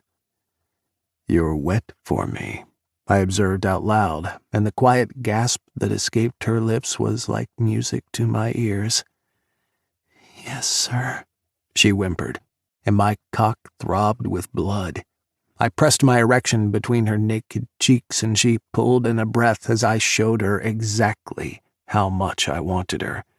She pushed back against me. She wanted me too. Good. She was going to have to wait until morning, though. I'd used her hard quite a bit since she'd walked in my door, and she needed her rest. Climb into bed now, I instructed, and I heard her huff softly in disappointment. I decided to ignore it, this time. She crawled beneath the covers, and I pulled them up to cover her. She laid her head on the pillow and watched me as I undressed. I unbuttoned my shirt, kicked off my slacks, and climbed into bed with her in just a pair of black cotton bottoms, likely reflecting on her punishment and how it had made her feel. I'd put her through enough for the time being, and she needed to come to terms with how things were going to be now that she belonged to me. I knew this was new for her. I doubted she'd ever lost control like she had with me, and she was dealing with how she felt. Tomorrow, I'd show her that even though I held all the power between the two of us, that I also respected the value of her mind. I had every intention of working with her to find her father. When we woke in the morning, the sun had already risen. I treated Brooke to a home-cooked breakfast once again, all while keeping her completely naked, just because I wanted her to be. She blushed rather beautifully every time she noticed that I was admiring her bared form, especially so when I gazed down at the hardened nipples of her breasts and the swollen folds of her pussy. If I was a betting man, I'd put money on the fact that it made her wet. She was probably soaked. After we finished eating, I brought her pretty pussy whenever I liked, that I was in control, and she wasn't. Now, I want to know if you recognize any of these names, whether they be someone you know or a corporation that seems out of place amongst those that paid into the company. We will inspect the records together, and you will tell me what you know about the ones we highlight as potential enemies your father might have incurred, I said, and she leaned forward, placing her elbows on my desk as she gazed at the computer screen. Maybe we should, but the Yakuza weren't stupid. He'd be more useful to them alive and properly handled than with a bullet between his eyes. Why don't you take a seat over there and pull up the records on these 5 men? Give me everything you have and I'll do some digging on my own, I told her, and she nodded. She rose to stand, and I chuckled as I looked down at my thigh. Your pussy is wet, isn't it, little girl? I ventured, and she blushed hard. Do you know how I know? I continued, and she shook her head. No, sir, she finally replied, her voice anxious but also quiet. You left a wet spot on my slacks, I told her, and the pink flush on her cheeks deepened. I smiled and turned back to my screen. Out of the corner of my eye, I could see her reach into her purse and pull out a laptop. She placed it on my desk and pulled the leather armchair closer to the edge before she got to work. I perused the list of names Richardson had pointed out and began looking into each one. The first name on my list was Matsuo Hideki. It appeared that he had been born in Nagasaki and had traveled here when he was in his 20s. He had attended New York University and majored in marketing. The second name was Shinsato Takeo. He'd only come here recently and worked as a stockbroker before becoming one of the biggest shareholders in Seth's company. The other 3 were Miyake Yukata, Seto Masashi, and Kato Yoshido. They'd also moved to the United States within the past 15 years. All 5 of them had become some of the biggest out with the youngest. The Japanese mafia had a hierarchy, and I was going to start with the lowest one. I'd begin with a phone call, and if necessary, I'd meet with each man in person until they revealed the information that I needed. I dialed Matsuo Hideki. He answered, and I introduced myself. For a long moment he was quiet, which told me that he knew who I was and the type of power I held. I probed him carefully at first, and when he was initially resistant, I started to mention aspects of his life that I knew of, like the name of his wife, his children. I wouldn't actually carry out anything against his family, but he didn't know that.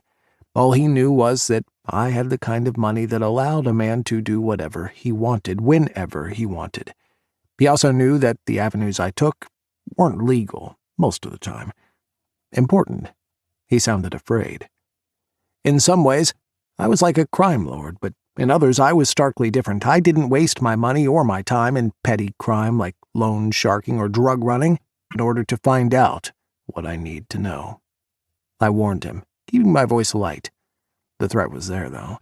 If he didn't comply, I could pull strings and destroy him. You should schedule a meeting with Shinsato Takeo, Matsuo finally answered. It was clear that Matsuo was Yakuza now, and he had just given me the name that was several rungs up the hierarchy to the top. Now, instead of 5 phone calls, I only had to make 1 more. I haven't made a call to introduce myself, but recovered quickly. It was clear that he recognized the weight of my name just like Matsuo had, but he gave away even less than his associate had, which made me even more suspicious of this group of 5 men. The Japanese mafia had an ironclad code of honor that followed justice and duty above all else. Even though I was a powerful man, I'd have to work to get the answers I wanted. I realized that meeting in person wasn't going to get anywhere, even if I tortured or threatened their families. I could try bribing them, but that likely wouldn't work either. Like the samurai of old, they would die before sacrificing that honor. The next person I called was Kyoto, one of the biggest Yakuza kingpins in Japan. He was a close ally of mine. A number of years ago, he had a problem, and I'd used my influence to make it go away. A Japanese politician was passing a number of sanctions that directly affected Kyoto's companies, both legitimate and illegitimate, and it was starting to affect his profit margin. I solved it for him using my influence, as well as a few well-placed connections and warnings, and ensured that the politician understood that if he continued, I would make his wealth and position disappear through whatever means necessary. The politician removed those sanctions the very next day. "Mr. Porter, it's a delight to hear from you," he said as he picked up the phone. "Kyoto-san," I began, ensuring to add the appropriate title of respect. "I'm calling to ask for a favor. Do you know the name Seth Michaels or Michaels Communications and Data Systems?" "I've heard it before, but I've never done business with him," he answered. "What about the name Shinsato Takeo? Does he work for you?" I asked next. "No, he doesn't. But I can find out for you. Why do you want to know?" he questioned. "Seth Michaels has gone missing." "He's a friend of mine," I replied. "I see. I'll reach out to my friend Nobu to see if Shinsato works for him," he said. "Perhaps you should consider coming to Tokyo, my friend. We should share sake and play a round of cards." He was talking about the biggest boss in all Japan, Shinobu Tsukasa. He led the largest organization of Yakuza in the country, the Yamaguchi Gumi. "It's likely I'll be there very soon. Keep an eye out for my call," I responded. "I will, Mr. Porter. I'll let you know what I can find out about Mr. Michaels and Shinsato Takeo," he answered, and the phone went dead. I looked at the list of shareholders once more, and the name Kato Yoshido stuck out to me. Several years ago, I'd helped a number of men that were accused of being involved in a major insider trading racket ring. I'd intervened and made the problem disappear. After some digging into my own records, I realized that his brother had been one of the men I'd helped protect, and I called him next. His name was Hamada Yoshido. Within the hour, the two of them were sitting in my office. I'd sent Brooke to my bedroom before they had arrived. I began, and Kato nodded in agreement. "Hamada," I continued, "a number of years ago I told you that I could ask you a favor in return for the protection I afforded you. You agreed." "I did?" he answered carefully. "Kato, this favor would involve you too. As a duty to your brother, I'd like to ask you a few questions. You will remain anonymous, and I will pay you very handsomely for your answers," I said. I would play on bribery and their sense of duty to get the answers I needed. Kato looked to his older brother for confirmation. "If Mr. Porter promises that you will be safe, his word is enough," Hamada told him. "If we can help you, we will." "Good. A friend of mine has gone missing. You know him, Kato. His name is Seth Michaels, and I have interest in finding him," I replied. Kato's face lost a little color. "I know this man as well," Hamada said. "Do you?" I asked. "He does," Kato answered. Hamada was quiet for a moment before his fingers reached for his throat. He unbuttoned several buttons of his shirt before he peeled it open, revealing the face of a blue dragon on the right of his chest. Kato did the same, only his tattoo was of a koi fish. "Who do the two of you work for?" I asked. "Nobu Tsukasa," Hamada answered. I knew now that they worked for the largest mafia family in Japan, the Yamaguchi Gumi. Kato sighed and began to speak.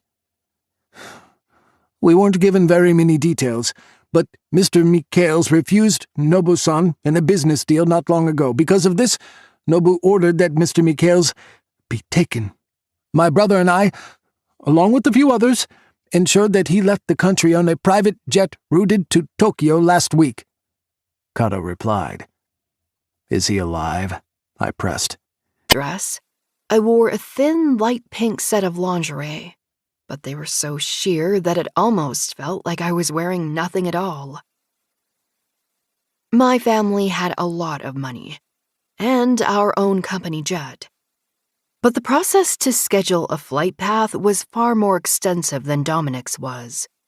In less than an hour, Dominic and I were sitting inside the most elegant plane I'd ever set foot on. Takeoff was smooth, quick, and very simple. We'd buckled into our seats, and within 5 minutes, we were on our way to Japan. The flight itself was estimated to take just over 14 hours. and I was elated to find out that the oversized seats turned into beds at the press of a button. This plane took first class and made it look like economy. Every seat was made out of the softest cream-colored leather. The walls of the plane were decorated with rich wood, and there was a fully stocked bar on one side. There was a couch and multiple tables and several large television screens broadcasting movies that were still in theaters. Everything was high-end, and I recognized several designer signatures in the making of a number of the furniture pieces inside the aircraft. This was likely one of the most expensive private planes in the world, if not the most. Dominic Porter could afford it. I couldn't even hazard a guess at how many billions of dollars were under his control. The actual number was probably quite terrifying. There were no flight attendants, and instead it was just the two of us. He poured me a glass of champagne and served me a meal that had been delivered for us when we'd arrived. It was a homemade Italian dinner of pasta, freshly baked garlic bread, sausage, and a great big, he warned, his voice expectant. It was like his voice had switched something inside me, and without thinking, I put my fingers within his. He jerked me up, and I stood there staring into those gray eyes, trying to figure out what was next to come. For a long minute, he was quiet, and he reached for me with his other hand. With tender care, he grazed his thumb along my chin and along my lip. Body will wear my mark and my seed whenever I desire, and you don't have the slightest choice about it. I can see that you aren't used to giving in to someone more powerful than you, so I'm going to have to remind you of your place quite often, aren't I? He explained, as his tone dropped an octave, a clear indication that things were about to become much more dangerous for me. My place in agony, and had to stand on the tips of my toes in order to alleviate the pain. At least a little. He finished unzipping my dress and pushed it down my shoulders. The pretty satin fell to the floor in a heap. Next, he unclasped my bra, and that joined the pile too. Lastly, he jerked my panties down my hips and slid them down my legs, leaving me entirely naked in his presence once again. "Kick off your heels, little girl," he commanded. I refused. With the hand not holding my hair, he grasped my left nipple within his fingers. With remarkable swiftness, he pinched it roughly and twisted it hard enough so that I couldn't contain my cry of pain. Splintering agony fluttered across my breast, and I squeezed my eyes shut as I tried to cope with the burn at the back of my scalp and the unending bite of his fingers on my nipple. He didn't release it. If anything, he just twisted it harder, and I whimpered quietly as I fought the advent of tears. I gave in so that the pain might stop. I kicked off one heel and then the other. When both of my feet were finally flat on the soft carpet, he released my nipple, and my whimpers of pain were loud and pitiful, even to my own ears. "Did you already forget how I can punish you?" I was certainly scared for my father. He'd gotten involved with very dangerous and powerful people, and for all I knew, he could be dead, lying in an alley somewhere in Tokyo. I felt helpless, and I hated that I needed Dominic. But I knew I couldn't find my father without him. As much as I hated to admit it, he was right. I did want him to take control, but there was something else, and I realized that I wanted to tell him, so I did. "I want to forget about it all. For a little while, sir," I whispered, and his grip tightened a little bit on my throat. His fingers jerked my head back a little more, and a fresh wave of pain rolled over my scalp. This time, though, I welcomed the feeling, because I found myself wanting it, needing it. He released my neck and dragged his fingertips between my breasts, to venture down my belly and over top of my pussy. He slid a single finger into my folds and discovered that I was wet for him. He circled around my clit, pinching it lightly before he pressed down on it a little more firmly. I moaned softly and bit my lower lip when I realized what I had done. He slapped my pussy hard, and I gasped with surprise. Naughty girls don't get to come until they understand their rightful place, he said firmly, and I shivered with desire at his words. His other hand squeezed my naked backside, and I sucked in a heated breath, too nervous about what he might do to say anything at all. When he did it again, I found myself pushing into his grasp, so very shamefully desperate for more. Wet, needy, beautiful, he murmured, and I trembled in his embrace. Come, you will put yourself over my knee because I think you need it. He took me by the hand and led me over to the elegant leather couch. He took a seat and guided me over his lap. I didn't fight him. I should have, but I didn't. I realized I didn't want to. I wanted him to take control, to punish me when he thought I needed it, to take control whenever he liked. His fingers brushed over my bare bottom, and I gasped as electric shivers of pleasure buzzed across my skin. My pussy tightened with need, and I wondered how long it would be until he allowed me to come. If he would let me, that is. The unknown always left me guessing and wanting more. The first spank echoed. It's a plug for my bottom, I whispered nervously. My mouth felt dry. It was a sizable steel plug, and it felt heavy in my palm. At one end was a deep blue jewel, and even though I didn't want to admit it, it was a rather pretty color. The other end was pointed, meant for pressing into my asshole. Its widest point left me feeling at the same time as he taunted my clit. I was so aroused, and there wasn't anything I could do to fight it. My pussy tightened with desire, and my aching bottom hole clenched around the plug, which hurt more than I was prepared for. Instead of chasing away my passion, though, it only seemed to strengthen it. I wanted to come even more than I did before. Pain and pleasure warred inside me, neither one gaining over the other. My thighs trembled with need, and I did everything I could to press my clit more firmly against his fingers.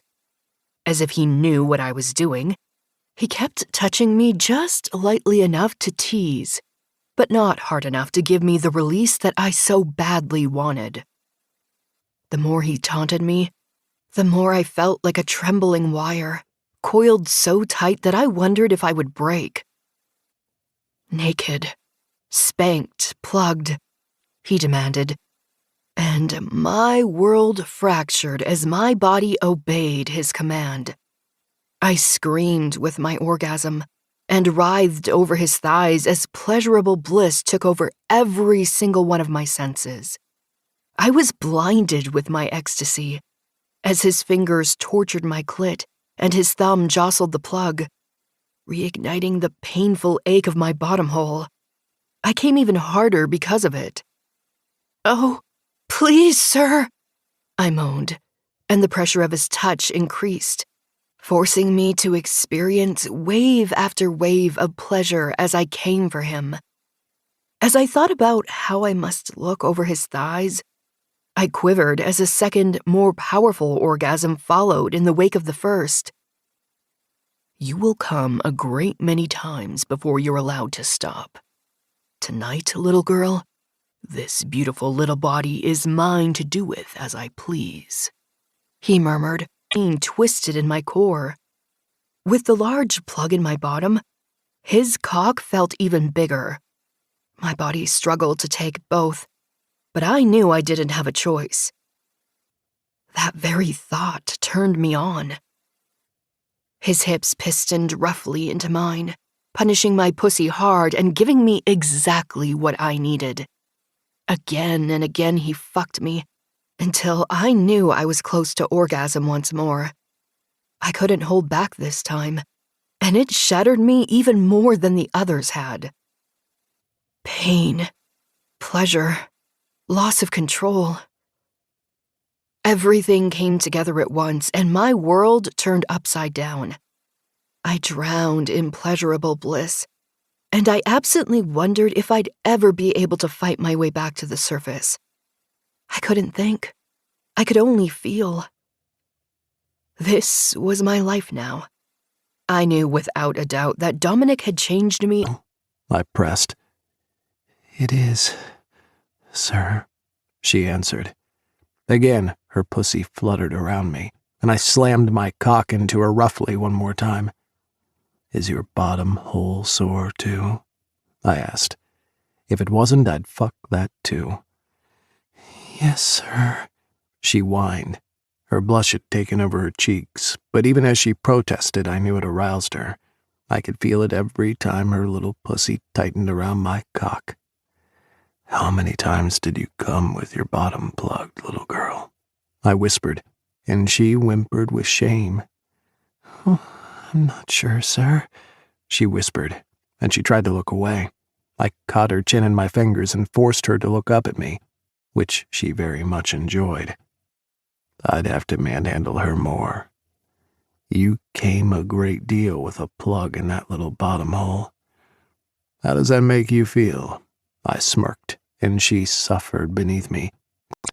He believed in duty to his country and justice above all else, which included caring for the people that he helped to protect.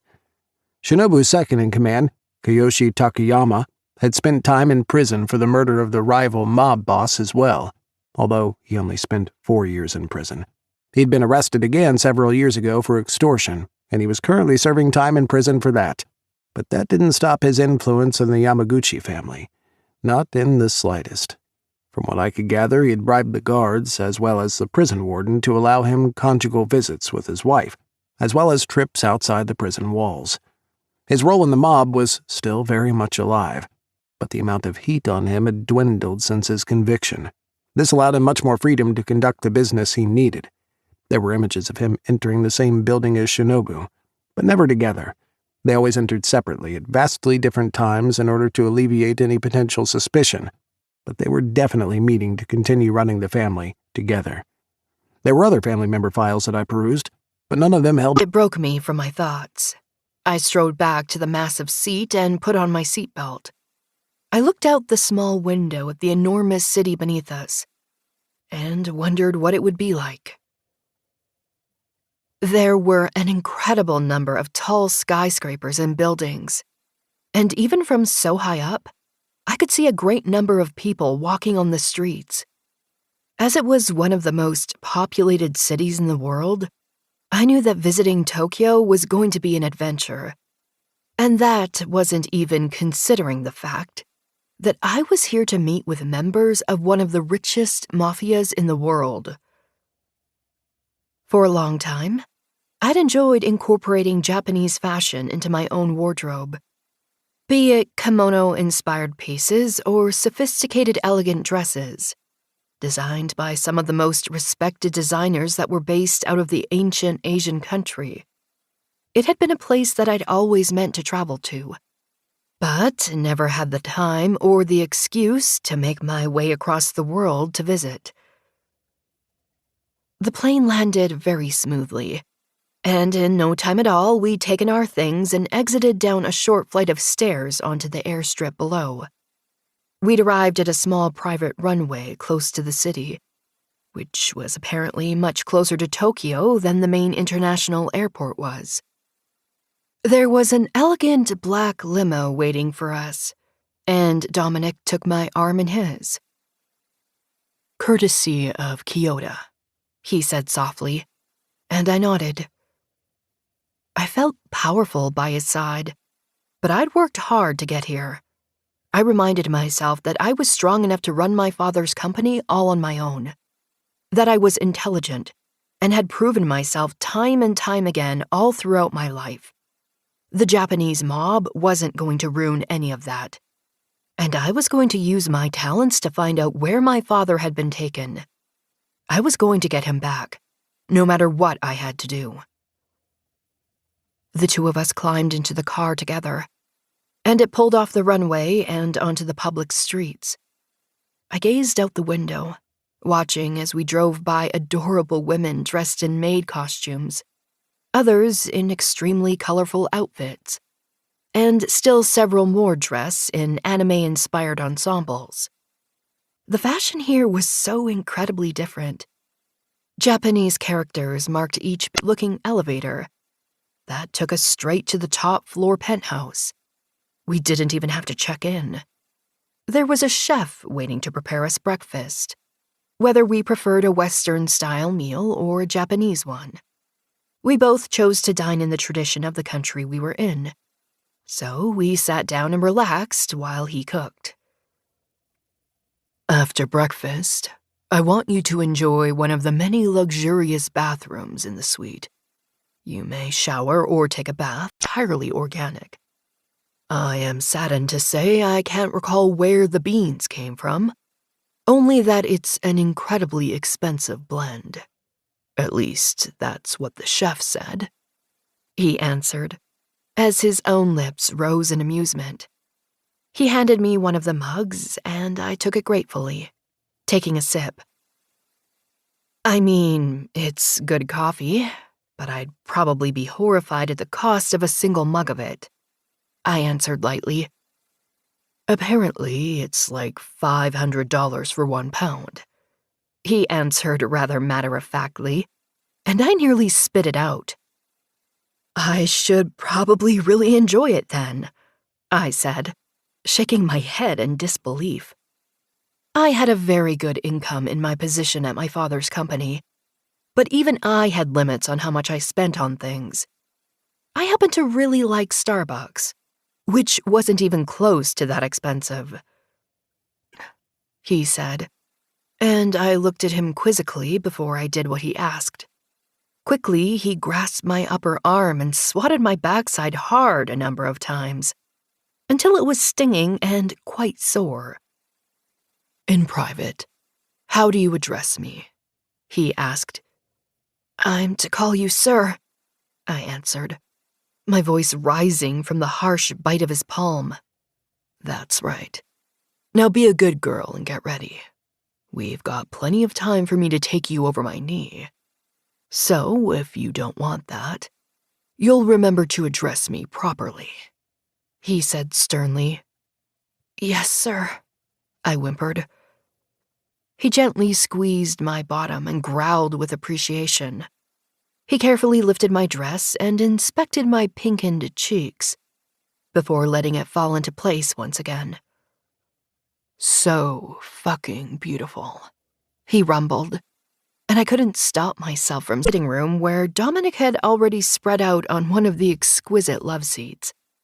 He lifted his head in surprise when he saw me. "That was fast," he said. "I'm pretty low maintenance," I answered nonchalantly. A single eyebrow rose as he looked me up and down. "Sure you are," he answered in disbelief, and I stuck my tongue out at him. "Like you'd know. You've known me for like 3 days now," I replied, teasing her to guard the door.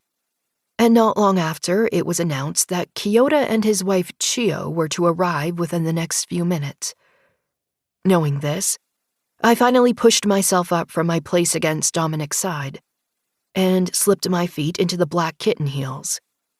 They were simple and elegant, but had a pink bow at the center that matched the color of the dress. I thought they were quite cute.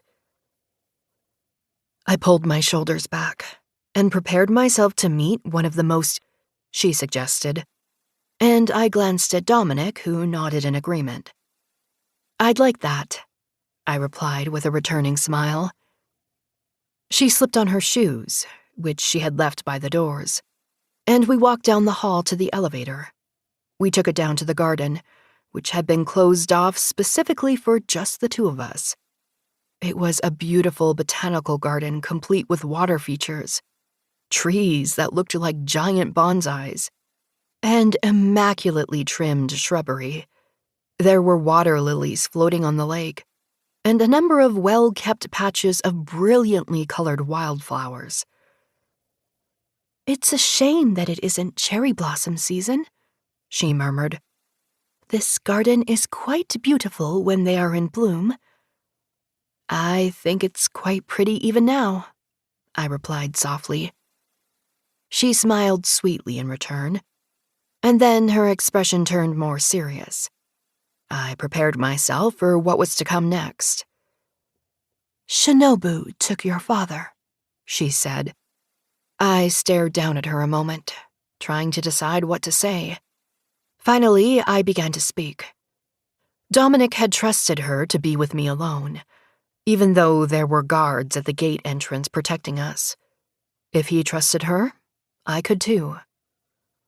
We think he did. As it turns out, my father made several stock deals with him many years ago. When Shinobu asked for a favor in return, we were told that my father refused him. He was taken in order to teach him a lesson. As far as we know, he's still alive, but that information could be false or out of date, I answered openly. Much of the world considers the family to be comprised of men, but they wholly ignore the role of their wives. We're hidden behind the scenes in our own little world of women, but we are also not powerless in our fates. My husband will ask my opinion on everything. In the public eye, I am his beautiful and silent wife. In private, it is very different. In private, we are equals. We are partners," she added next. "Why are you telling me this?" I asked. "Because I know Shinobu's wife. Her name is Kai," she answered. Realization dawned on me then. Mr. Porter is a powerful man, and he would have never brought you if you weren't just as powerful yourself. As a show of respect, I'd like to invite you into my own world. Kai is dangerous, and you should be wary of her, but she is a close friend of mine," she explained. "I would be forever grateful," I replied. "If I do this for you," he didn't say anything, but I blushed anyway. "I brought you some ridiculously expensive coffee," I began. "I was hoping you would. Although next time you should serve it to me naked," he growled, and I blushed even harder. "I'd probably trip and burn my nipples with hot coffee," I smirked.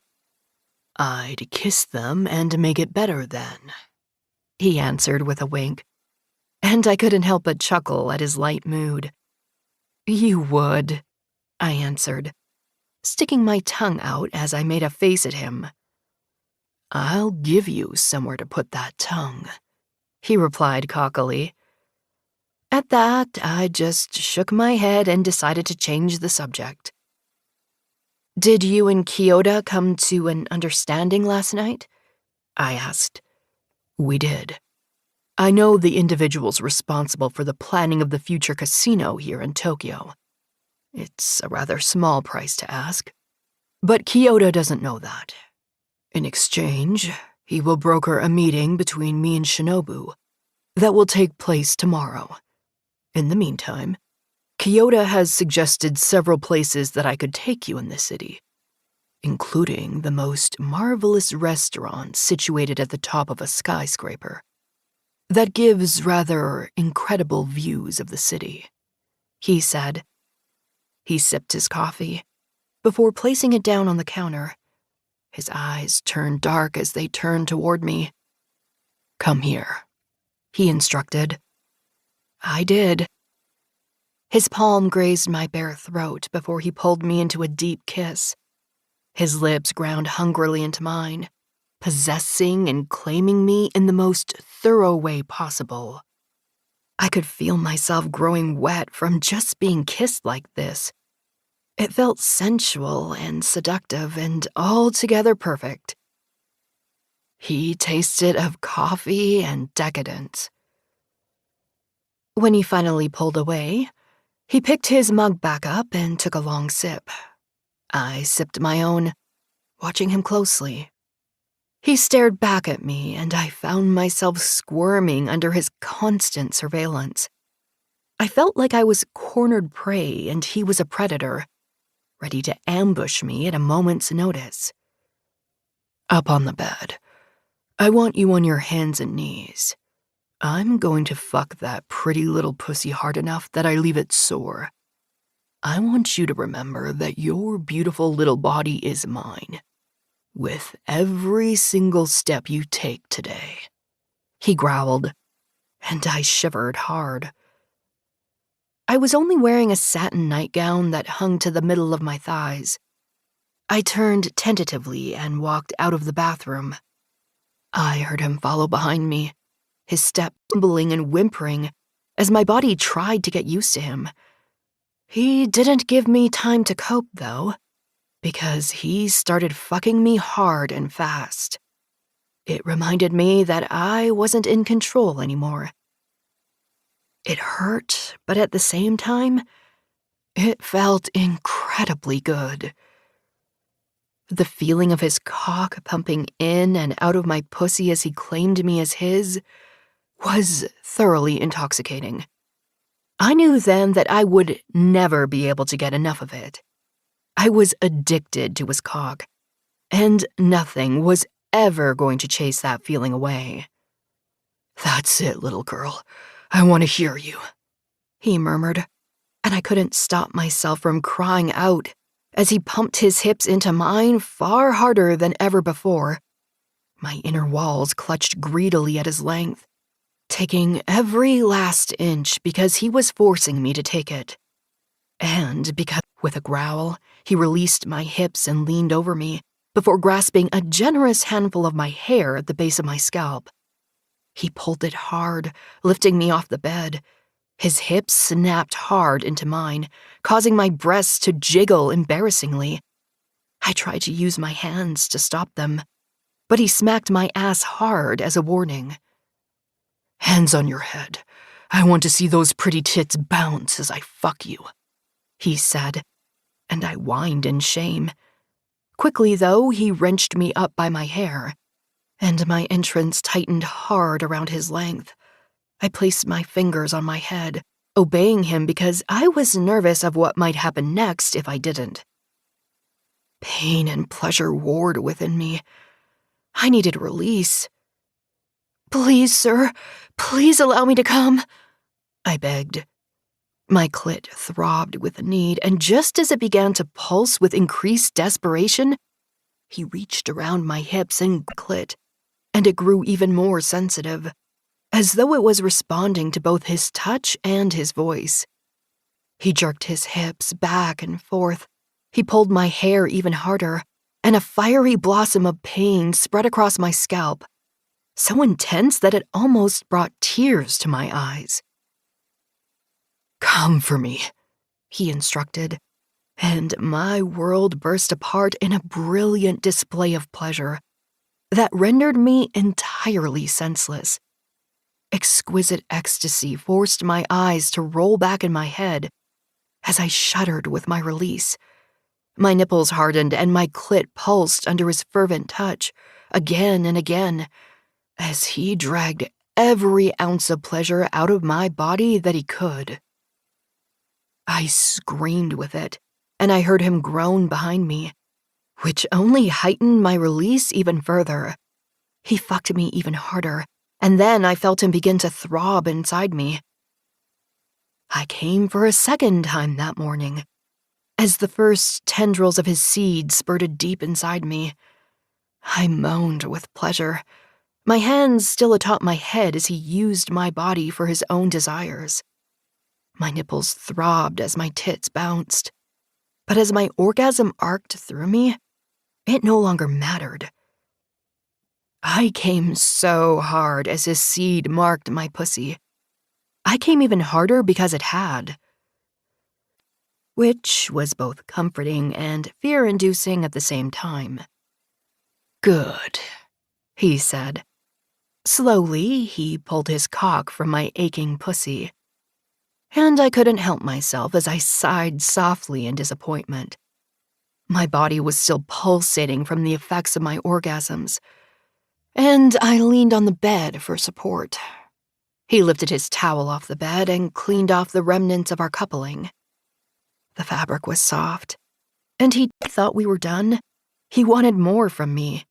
He demanded it. My orgasm rushed to the surface, almost as if on his command. I couldn't stop it even if I tried. The rush of pleasure was intense, a fiery blaze that burned hot and heavy the moment he'd instructed it forth. My core twisted with arousal, feeling the effects from his painful grip on my hair, to the overwhelming feelings of pleasure that were coursing through my own.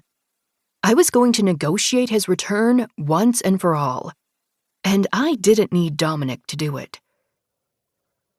That didn't change the fact that I was already starting to feel guilty, and I hadn't even left the penthouse hotel suite yet. I knew life was hard sometimes, and this wasn't the first hard decision I've had to make. But it certainly felt like the most personal. Chio had offered me an opportunity, and I had to take it.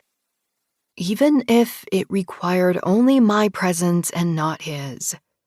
She'd given me a way into the world of the Yakuza women, and I couldn't turn that down. This meeting could be what saved my father. I finished showering and shut the water off. With a sigh, I climbed out and took one of the super soft towels off a nearby hook. I wrapped it around my body and dried myself off, before I walked back into the attached, much less intimidating when he was asleep. With a sad smile, I sat down at the rather extravagant desk, took the pad of hotel paper, and wrote him a note. I told him that I was thankful for all his assistance, and that I could have never gotten this far without his help. But it was time for me to take responsibility for my father's actions, and that I was going to be the one to negotiate with Kai on his behalf. At the very end, jewelry store on the corner. But still, something about it felt ominous. I should have turned around and gone back to the hotel. I didn't, though. I waited, and before long, a long black limo pulled into the back of the alley. I couldn't see who it was because the windows were tinted so that not even the tiniest bit of light broke through. One of them rolled down, and an older would have known that. "I'm sorry, dear," Kai answered for him. I took a seat next to him. "It has come to my knowledge that my father asked for your assistance many years ago, and in return for that help, many of your men became stockholders in my company. I also found out when you asked him for a favor recently, he refused," I said boldly, changing the subject away from my mother. "He did refuse. Therefore, he had to be punished," Shinobu replied carefully. "What if I was to offer to fulfill your request in his absence?" I pressed. "Dangerous offer, considering you don't know what it is," he answered. "Did you ask him to kill someone?" I replied calmly. "I did not," he said. "Would it hurt the company?"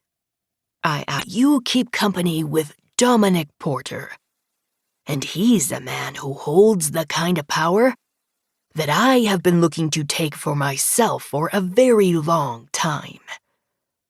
Shit. What are you saying? I asked. My voice was strong, but there was a tremor in my hands that I covered up by pressing them into my lap. I refuse your offer. I have something else in mind for you that will certainly bring Dominic Porter out of hiding in order to save you. Deep in the red light district, I have many houses of pleasure, and in my most luxurious one, there will be a place for you. You will be my most expensive whore, a pretty rich American commodity, he replied. His voice was dangerous and sure, and as I pushed myself up out of my chair, a number of suited guards poured into the room. You can't do this, I shrieked. I can and I will, he sneered. Chapter 10. Dominic. When I woke to an empty hotel suite, I knew what she had done. I groaned and glared at that empty coffee cup, knowing she'd once again drugged me with a sedative in order to sneak out on her own. I closed my eyes once more, trying to shake off the effects of whatever she had used to put me out, and when I opened them once more, I saw a piece of paper on the table not far away from me. I pushed myself up and walked over to it. Her signature was on the bottom. She confessed to what she had done and that she'd taken the responsibility of her father's rescue onto her shoulders. I sighed.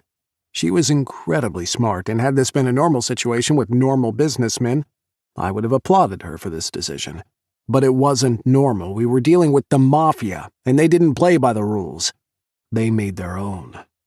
She didn't say exactly what she was doing, but I hazarded a guess that it had something to do with the time she had spent away from me with Kyoto's wife. I picked up the phone and called him right away. "Mr. Porter, I didn't expect to hear from you so soon," he answered. "I didn't think so either, but I've got a problem on my hands and I would be very grateful for your help." I started. "What can I do to help?" he asked, and I explained how Brooke had disappeared. I asked him to question his wife about what she knew. I told him I was going to put every single one of my resources into finding her, and he offered his too. "Kyoto, if Shinobu is taken and hurt her, I will not hesitate to kill him," I warned. I heard him take a deep breath and sigh. "I know, Mr. Porter. If it was Chio, I would do the same. Whatever you need, Mr. Porter," he replied. "Thank you, Kyoto-san," I said, and hung up the phone. I made one call after another. I broke out my laptop and enlisted Richardson to help. He began to hack into every single camera within a mile of the hotel. He also looked into the digital footprint of exactly when Brooke had left the hotel as a means to pinpoint when she would have passed them. It didn't take long for him to find her on the footage he'd found. He followed her into an alley where we watched as she climbed into a limo. Richardson could only get a partial off of the vehicle, but I called into some of my connections within the Japanese police force and had a list of potential names to look into within a few minutes. It took a few hours, but after hacking into a number of traffic cameras, my team had been able to track her last known location to a tall office building where she'd entered with Kai and her protective detail. After a few well-placed threats, the Japanese police force stormed the building, but it had been wiped clean. There wasn't a single trace of Shinobu, Kai, or Brooke inside. It was as though the building had never been occupied. Just that alone told me that Shinobu did not have good intentions. By mid-afternoon, I had the entire Japanese even quite nervous. "Yes, Kyoto. I can't have my men go with you. It would mark a war against the Yamaguchi, and I won't send my men to their deaths," he said. "It's all right. I'll make a call to the Kobe family. They will be very happy to stand by my side. Plus, Muramoto owes me a favor," I replied. He was quiet for a long time. He knew what I was insinuating. The Kobe and the Yamaguchi had been rivals for a very long time. And I felt like my mind was stuck in a heavy vat of cement. I remembered an office building and the limo ride through the city with Kai. But everything else was much slower to come back to me. With a sigh, I lay back on the pillows and furrowed my brow. trying to figure out what the fuck had happened between then and now. I sniffed, and a rather sweet and flowery scent permeated the air around me. I knew what that was. I remembered as well as a great many dildos and anal toys inside it. The nightstand on the opposite side of the bed was the same. On the wall was a television, and when I turned it on, the only options were several different types of Japanese porn. From sweet to filthy to incredibly kinky and dark. It soon became very clear that I could only be in one place. I was in a brothel. When the door opened, and a man walked through the door. He was dressed in a very expensive suit and had a rather extravagant gold watch on his wrist. Everything in his wardrobe screamed money, as well as his well-trimmed beard and short-cut hair. He had to be somewhere in his 40s, probably a rich Japanese businessman of some kind. He'd likely paid a large sum to be the first man to have a go at me. I still had the chopstick behind my back, and a pair of heels close by on the bed. I had means to defend myself. "Would you like to wear those for me? I rather like chasing a girl in heels." He purred creepily, and I had to try to stop myself from gagging at the thought. He came even closer to me, and that's when the world outside that door started to fall apart. The quiet hallways I'd been able to see opposite direction. I didn't know how big the building was or where even in the city it was located, but I knew better than to run toward the pops of gunfire. I ran away instead. I heard footsteps slapping against the floor behind me. I looked back, and the businessman who had apparently bought me for the night was running after me at full speed, or at least as fast as he could go. Fuck that. Going as he drew ever closer. I scowled and prepared myself to fight. My father had hired a self-defense instructor to teach me how to protect myself since I had been a little girl. I knew the places where a man was weak. I knew what to hit in order to gain the upper hand. It only took 5 pounds of pressure to break a nose. The eyes were always a weak point, and had no natural defenses against attack. A strategic opened, and Kai walked inside with an older man on her tail. I noticed that the guard hadn't come back to search him either. Kayoshi took Shinobu's hand first in greeting, before turning toward Dominic and bowing his head slightly. After that, everyone took their seats. Kayoshi sat at the head of the table, while Dominic and I took our places across from Shinobu. He waved his wife away, and Kai closed the door, waiting outside for us to finish. Shinobu didn't answer. He was clearly unaffected by Dominic's words.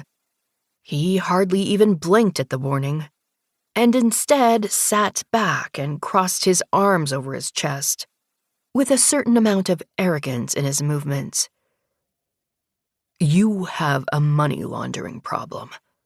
I could solve that for you in less than an hour," Dominic offered, and Shinobu lifted his bushy eyebrows in consideration. "Now, friendship," Shinobu snarled. "My freedom and your position," he answered, and Shinobu howled with fury. "You see, I'm in prison because of you, and through Mr. Porter, I walked free this morning. My sentence has been dropped, and I've been offered immunity in exchange for my testimony. There's a great many charges about to be brought against you," Kayoshi explained. "What are you talking about?" he whispered dangerously. Dominic chuckled. "There's a laundry list of various charges. There's enough to keep you in prison for a very long time. Not only that, but you've been deemed too dangerous to be held in any of Japan's prisons. So you will be transferred to a jail in Colorado called the ADX Florence. It's one of the most secure prisons in the world. You'll be lucky to even see the light of day, or so I hear. You most certainly won't be able to contact anyone here because there are no phone calls, especially not international ones. Not only that, but each prison cell has no direct access and is cut off from all the others, meaning you can't make any friends. You have one with your name on it. He'd taken Shinobu from his place of power with terrifying ease. Shinobu had once considered himself king here in Japan, but he'd pissed off a much more powerful man, and now he had to pay the price. In a single day, Dominic had taken him from his place as kingpin and destroyed everything he held dear. Not only that, he'd taken his longtime and closest ally in Kyoshi and turned him against Shinobu. I stared at Dominic as all this came to light. I realized just how far his power reached at that moment, and it was terrifying and comforting at the same time. He'd positioned Kyoshi as kingpin, but even I knew that he was only a placeholder. Dominic was the true leader of the Yamaguchi family now. He owned hand, and I took it, allowing my eyes to lift to take in his intense gray ones. His fingers pulled me in and placed a gentle kiss on top of my forehead. His possessive movements reminded me of one other thing. He not only owned the rest of the world, he also owned me. Chapter 12. Brooke. For the rest of the day, Dominic and I oversaw the shutdown of Shinobu's brothel. All the women were offered their freedom, and Dominic assured Kyoshi that there would be revenue streams elsewhere that didn't require the trafficking of women. He also told the new kingpin that if he found out that the Yamaguchi were taking part in the operating of brothels, he would be very disappointed. When Kyoshi asked what might replace that influx of money, Dominic assured him that he would place a number of the Yakuza into Vegas casinos, as well as the new ones being planned right here in Japan. Kyoshi was so extremely satisfied with his new position, and at having Dominic as an ally, that he didn't argue a single point.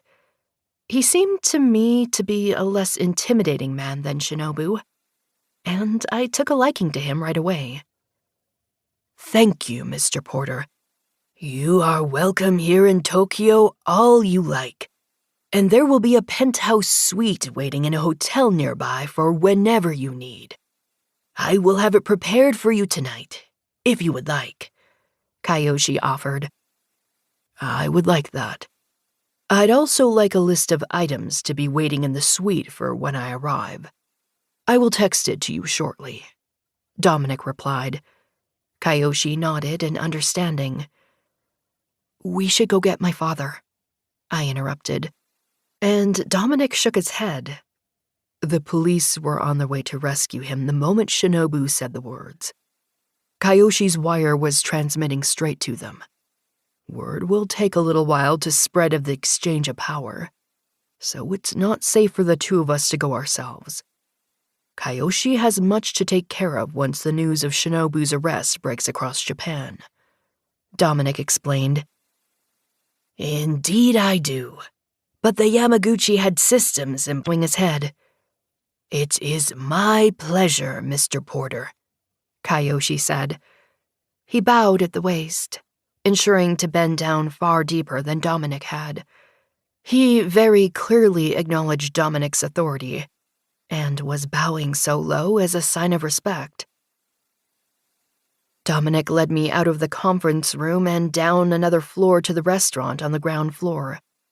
There were a number of private rooms with rice paper doors, and we were seated in one. He answered. "Why?" I pressed. He lifted his eyes to meet mine, and they were much darker than usual. My stomach fell, and I tried to stop myself from fidgeting. But when he looked at me like that, I felt like I was in danger. With a sigh, he set down his cup of sake and leaned in toward me. I almost forgot how to breathe. "We're going to have a discussion tonight, little girl, about how it's not up to you to choose when you'd like to accept my help. I'm going to ensure that you don't ever make that mistake again," he said firmly, and a soft cry escaped my lips. My stomach fell and my mouth went dry. I knew what this meant. "Sir," I breathed. "You have a punishment coming, little girl, for making a decision that you weren't allowed to make. It's going to hurt, but you're going to take it because it's not up to you, is it?" he continued sternly. "No, sir, it isn't," I whimpered. "We will leave the restaurant and then we will continue to the hotel. You will shower, but you will not dress.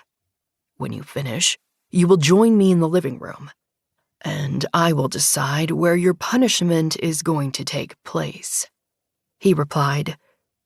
"Yes, sir," I whispered. In some ways, I should be angry that he was going to punish me, but I couldn't bring myself to be. I knew that the decision I had made had been risky, and if I had waited, perhaps he could have solved my father's disappearance without putting either of us in danger. There was an edge of guilt that began to simmer there, and it burned like a paper cut. I wondered how my punishment would proceed. Would he spank me or whip me with his belt? Would he use my body for his own enjoyment? Would I even get to come after it was all over? I licked my lips nervously, and he pushed himself up to a standing position. He offered me his hand, and I stared at it for a long moment. He didn't grab me or force me to come with him. He didn't do any of that. He was giving me a choice. If I came with him now, he would punish me, and it was going to hurt. If I didn't go with him, though, I had a feeling it would hurt far worse than I could even imagine. We'd only known each other for less than a week, but I already knew that I wanted him to be a part of my life. If I didn't take his hand, I'd be turning away, and I really didn't want him to leave. I didn't want to be without him. If I took his hand, I was choosing a life with him, which would include surrendering to much deeper and much darker desires. A life consisting of pain and pleasure and punishment. "I'm sorry I drugged you. Again," I murmured. "I know," he answered softly. Tentatively, I placed my fingers in his, and he gently pulled me toward him. He drew me into a tender kiss that took all of my reservations and anxiety and drove them far away. It was sweet and wonderful, and I found myself losing my breath all over again. His fingers caressed the skin of my throat, and a shiver raced down my spine. "Good girl. I want you to know that I'm so proud of how you handled yourself today. You took no prisoners, especially when you need that man in the balls," he said quietly. I laughed. "I'll remember not to piss you off either, just so that my own balls remain safe," he added next, and I lost myself in a fit of giggles. He led me out of the restaurant, where there was a black limo waiting outside for us. He opened the door and helped me to climb inside. We sat next to one another and he pulled me close, petting his fingers along my arm soothingly. By the time we arrived, as well as a sauna, on the dining room table was a long black box with a red bow. Go wash up now. When you're done, I'll begin your punishment here. Don't bother getting dressed, he instructed. He pointed to a soft velvet couch that was right in front of a floor-to-ceiling window. I swallowed heavily. I was going to get a spanking. At night, in front of a massive window, he'd already smacked my ass several more times. I had expected him to start more slowly, but he started hard and fast, ensuring that I knew that he was teaching me a lesson right from the very beginning. I tried to squirm away, even though I knew it was useless. He held me tightly against him and punished the entirety of my bottom, including the tops of my thighs, which was even more terrible than the rest. His palm was heavy and stung against my bared skin, and nothing I could do could stop it. I'd chosen to take his hand tonight. I'd chosen to give him control, and this is what that meant. Punishment, pain, pleasure. All of it in one. I'd chosen him. I whimpered over his knee, his heavy palm harsh and ruthless. Each spottle and something wet dribbled down onto my tight rim. Before his fingers reached for me, he pressed his fingertips into the liquid and spread it around my bottom hole. Before pushing one finger inside roughly, I cried out at the sudden, painful stretching sensation. But that didn't stop him. Instead, he just added another and fucked my bottom harshly with them. Thank you for displaying yourself for me. Now take those pretty fingers of yours and hold on to the couch. What comes next is going to hurt. And you're going to take it from me, aren't you? He asked, and I whimpered. Yes, sir, I replied, my voice almost silent. I heard him squeeze a bottle once more, and the cold tip of the metal plug I'd seen on the table pressed against my asshole. No, please, I begged. Be still, little girl, he said softly, before he started pumping the large plug in and out of me. It hurt as it stretched me, and I did my best to take it. But I couldn't stop myself from crying out in pain at how very wide the plug was. Once I relaxed and obeyed his instructions, though, he used his palm to quickly force the rest of the plug inside me, and all at once, painful agony ricocheted from the bottom of— The longer it was inside me, though, the more my body responded.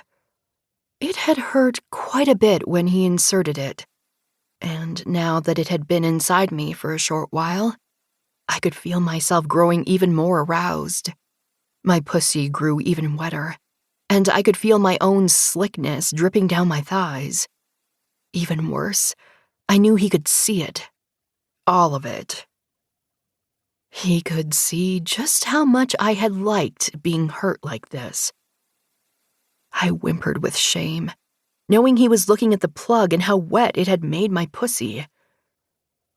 You will hold on to the back of the couch. Your hands will not leave it. You are not allowed to reach back until your caning is complete, and I've given you permission to do so. Is that clear, little girl? He said calmly. I gripped the couch more firmly, nervously awaiting what was to come. Yes, sir.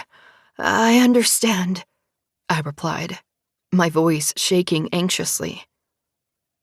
I didn't turn back, but I knew when he had picked up the cane when I felt the thin piece of cool wood tap against my freshly spanked backside. He tapped it once and then twice before he paused once again. You're going to take 10 strokes of the cane, little girl. They're going to be hard and they're going to leave marks. but they will remind you that you're mine," he said firmly.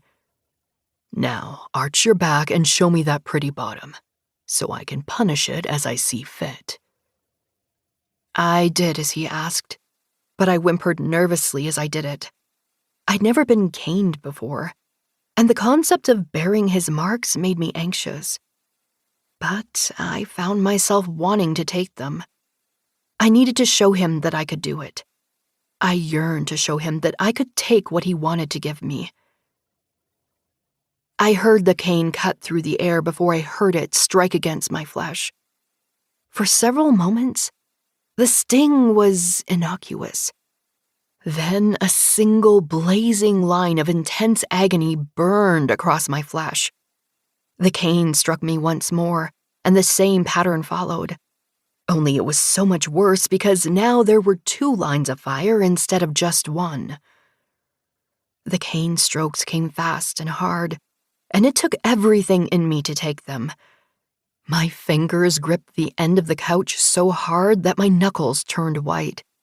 The screams and cries escaping my lips sounded desperate. I told him I was sorry. I begged him for forgiveness. But no matter what I did, the cane continued to fall. I lost count of how many times the cane struck me. All I knew was incredible agony throughout the punishment. And after that, he thrashed my thighs. I screamed. "Come now, on your knees. You're going to make it up to me with that pretty little mouth," he demanded. He offered me a hand, and I climbed off the couch on shaky legs. He held me tightly as I lowered myself onto the floor, placing my knees down on the pillow beneath me. His thumb grazed my lower lip, and I kissed it, lifting up my eyes to meet his. "Have you ever had that pretty little throat fucked before? Very sore, too." He pressed his thumb in between my lips, forcing my mouth open before he slid his cock onto my tongue. He tasted of salty sweetness and absolute masculinity. For a moment, I gagged as he pushed himself deeper into my mouth, and he paused, allowing me to prepare myself for his wide girth. I tentatively suckled around his cock, as his taste permeated across my tongue and down into my throat. But as he continued to pull his shaft in and out of my throat, I soon learned to time my breath with his movements. I tried to open my throat as much as I could. I couldn't stop myself from gagging from time to time, though. That didn't stop him. In fact, it just made him fuck my throat harder. I realized that my punishment was far from over. He still had so many more ways to make me suffer tonight, whether it be his crop or his cock. My throat burned from the ferocity of his thrusts, and I whimpered around it. I begged and pleaded for mercy, even with his cock still fully in my mouth. The sound of my voice was shamefully wet as my tongue bounced off his length, the words garbled and just barely recognizable. His hand roughly pulled my hair and fiery pain blazed across my scalp. "My eyes," he said sternly, taking my fingers within his once more. He led me into the bedroom. I hadn't noticed before, but there was a rope attached to the 4 corners of the bed. I turned back toward him anxiously, but his expression was mysterious. "Climb onto the bed and lie down in the center. Extend your arms and legs. I'm going to bind you. You're going to be entirely helpless and at my mercy. I want to punish those pretty little nipples and that wet little pussy with my crop, until they are both bright pink. Then I'm going to fuck that pussy hard enough to remind you that I will always be in charge, that I own your beautiful little body. You're going to come hard with my cock deep in that tight little pussy, aren't you, little girl?" he demanded, and I cried out in shock at his words. "Yes, sir," I finally managed to answer. Good. Now up on the bed. I'm going to very much enjoy this, he said firmly, and I trembled with arousal. He helped me to climb up on the bed and tied the restraints to the ropes already around the bed. Then he bound each of my arms and my ankles, tightening each of them so that I couldn't bring my limbs together. I was completely bound, powerless, completely under his control. I wanted to hate it, but I couldn't. I adored this feeling. I wanted more of it. My scorched backside pressed against the bed, igniting the stinging ache of the welts of the cane and the residual burning bite from his palm. Pain radiated across my ass and my thighs, a firm reminder of just how hard he could punish me if he wished it.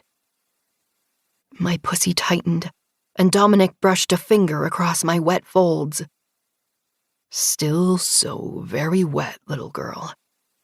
Does it turn you on to know that your little nipples and that pretty little pussy are about to be punished too?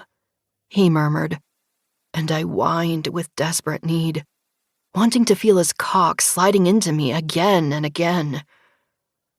I wanted him to fuck me. Instead, he placed the bullet at my breast next, and I wailed, knowing what was to come. The crop was ruthless, and I couldn't avoid it. I felt more helpless than ever, and there was nothing I could do to stop it. He punished my other nipple just as harshly before he placed the head of the crop on top of my pussy. I stilled, fearing how much the crop would hurt between my legs. He snapped it down firmly, and the wet sound of the leather slapping my most sensitive flesh was coiled far too tightly, ready to shatter at any moment. Would you like to come all over my cock, sweet girl? He continued. Yes, please, sir, I pleaded. I needed him so badly. My body had reacted viscerally to his punishment, and I needed release more than ever. My pussy tightened and I whimpered, reminded of the heavy plug still inside my sore bottom hole. Liquid heat surged through my veins. I pleaded.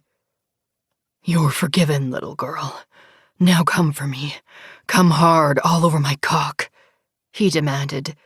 He thrust hard into my pussy, his movements punishing and rough, and I keened as pain burst apart inside me. My body struggled to take his massive size. I was already so full of the large plug, and his cock felt even more enormous because of it. He gave me no time to get used to him. He was finishing my lesson with his cock. Despite the pain, my pussy clenched greedily around him, taking every last inch even though it hurt, especially because it hurt. He reached down and freed my ankles, leaving only my wrists captive. He lifted my legs onto his shoulders, using my body as leverage to fuck my pussy even more deeply. I cried out as his cock thrust in and out of me. He was claiming me so utterly and completely, and I couldn't get enough of it. I was so very sore, and I knew I still had more to come. But I wanted him so very much. My inner walls fluttered around him, and I could feel my release brewing just beneath the surface, ready to be set free.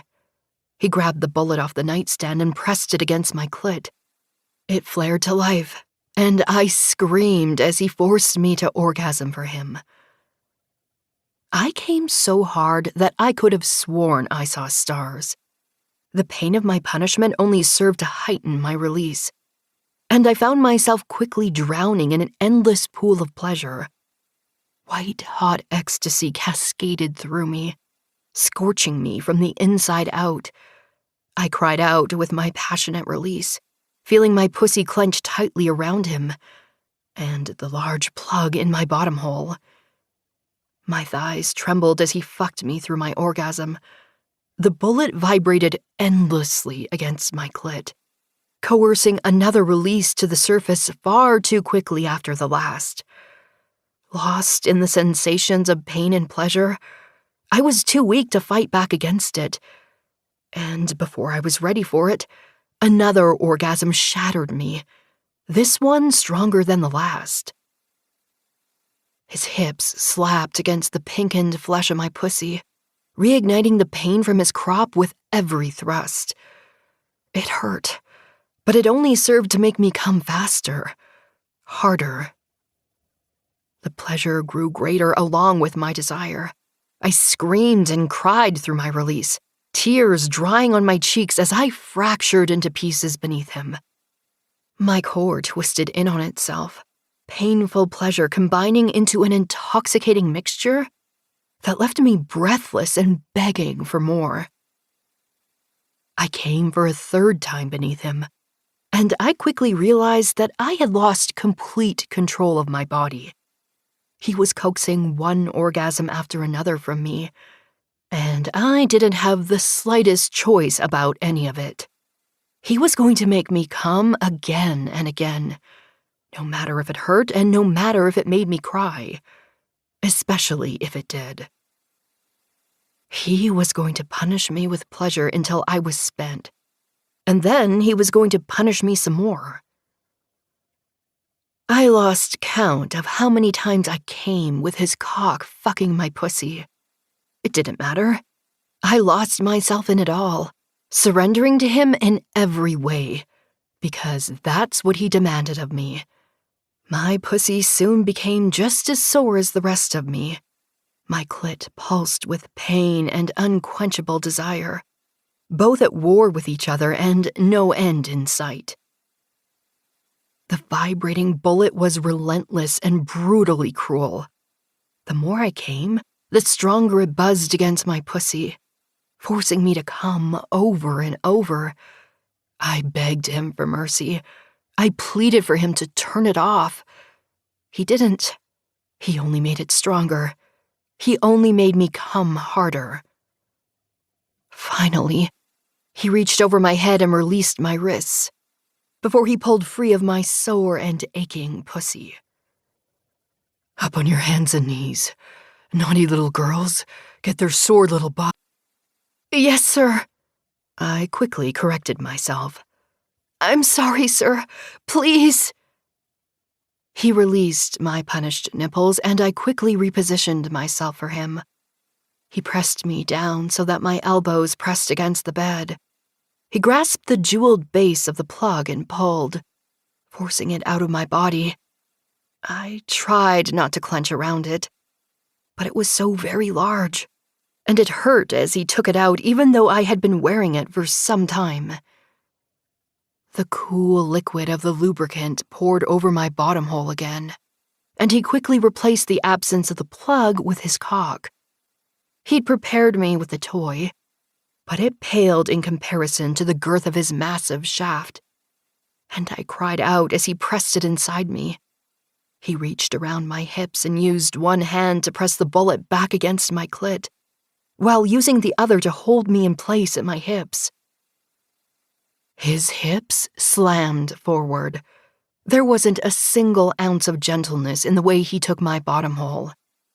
It hurt, and it was supposed to.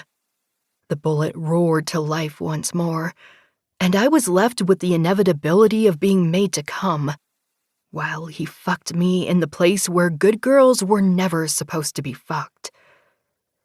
I want to hear you come for me. I want to hear you sob as I make you come with my cock deep in your little bottom, he growled, and another orgasm ripped through me with the power of a tidal wave. He fucked me roughly, and nothing I could do would stop the advent of orgasms from coming. Again, he reminded me that I had no power when it came to him. He could play my body like a violin. He knew what I needed before I knew I needed it. It was almost as if he knew me better than I knew myself. I gave him everything in that moment. Every last she brushed against the blankets beneath me. My pussy hurt, punished both by his crop and his cock. But now my clit was throbbing with intense arousal that was as painful as it was pleasurable. Another orgasm fractured me into pieces, and I couldn't stop myself. I began to cry. I sobbed with his cock deep inside my bottom. Tears rolled down my cheeks, and even more pleasure shattered through me. "Please," I pleaded. I didn't know what I was begging for. I didn't know if I wanted mercy or if I wanted to come again. I let him decide for me. "Come for me," he growled. And I did. I came so hard that I sobbed through it all. I felt his cock throb deep inside my bottom hole, and then the heated spurts of his seed inside me fractured me into a billion little shards of glass. My eyes rolled back into my head, and the brilliant white decadence of my release blinded me. I could feel myself falling into euphoric bliss, and I wondered if I would ever be made whole again. I screamed and cried until my throat hurt. I sobbed until it became difficult to draw in air, and still my release raged on within me. Dominic had created the perfect storm inside me, and it had culminated in an orgasm. Now, no more spanking, no more canes or crops, no more orgasms. Now it's just you and me. I've got you, little girl. You will always be safe with me. I will always protect you, no matter what. Do you understand me?" he said softly. "Yes, sir. I understand," I whispered, my voice hoarse. I sniffled back the remainder of my tears, comforted by his arms around me. When I finally woke, the sun was already high in the sky. He hadn't moved, and when I opened my eyes, I saw that he was watching me. "You're the most beautiful thing I've ever seen," he said softly, and a blush rose up over my cheeks. With a groan, I stretched and whimpered when the soreness from the night before hit me all at once. Hesitantly, I turned my head and peered down at the backs of my legs, seeing the tips of the welts he'd left on my thighs. My bottom still felt the heavy smacks from his palm. My nipples and pussy still felt sore from the harsh bite of his crop. All of my holes were sore, because he'd used them all as hard and rough as he could. I groaned and curled back into him, not wanting to move quite yet. He didn't make me. Instead, he just held me and showered me with affection. After last night, I needed him to be close to me, and I think he knew that too. He turned on the television and put on a movie. As the time went on, I felt the soreness resonate across every single one of my muscles. I even became aware of the fact that his seed still marked my bottom hole. It had dripped down onto my thighs. I wore his mark now in more ways than one. When the movie did last-minute things with Kyoshi, I got in contact with Chiho, and she was overjoyed to hear that I was all right and safely back with Dominic. She apologized for Kai and Shinobu's behavior, assuring me that she would have never had orchestrated the meeting between us if she knew that Kai was going to hand me over to her husband. Before we left the country, Dominic invited Chiyo and her husband Kyoda, as well as Kyoshi and his wife, for sake and cards. We cemented our six-way alliance that night with a shared toast, and I stayed by his side the entire time. When we finally returned to New York, I was relieved to finally walk back into his penthouse apartment. We showered together and collapsed into bed, sleeping in quite late the next morning. My father had returned several days before, and had taken his position back at his company, so I had the day off to relax. Clothes. I stood before him, entirely naked. "Today, you're only going to wear one thing or nothing at all," he began. I shivered nervously. I wondered if I was about to get spanked. But then he did something entirely unexpected. He dropped down to one knee. In his hand was a small blue velvet jewelry box. He snapped it open, and inside was an exceptionally large diamond ring. "Will you marry me, little girl?" he said as he stared up at me. There was only one answer I wanted to give. "Yes, sir," I replied. "Good girl," he murmured as he burst upward and took me in his arms. He lifted me off the floor and kissed me hard. He'd just made me the happiest girl in the world. Did I really have a choice? I asked, unable to keep the laughter from my voice. No, not really. Only now you get to come for me, instead of going over my knee and getting your little bottom spanked, he answered. Mean, I responded with a laugh. You love it, he replied. I do. I love it all.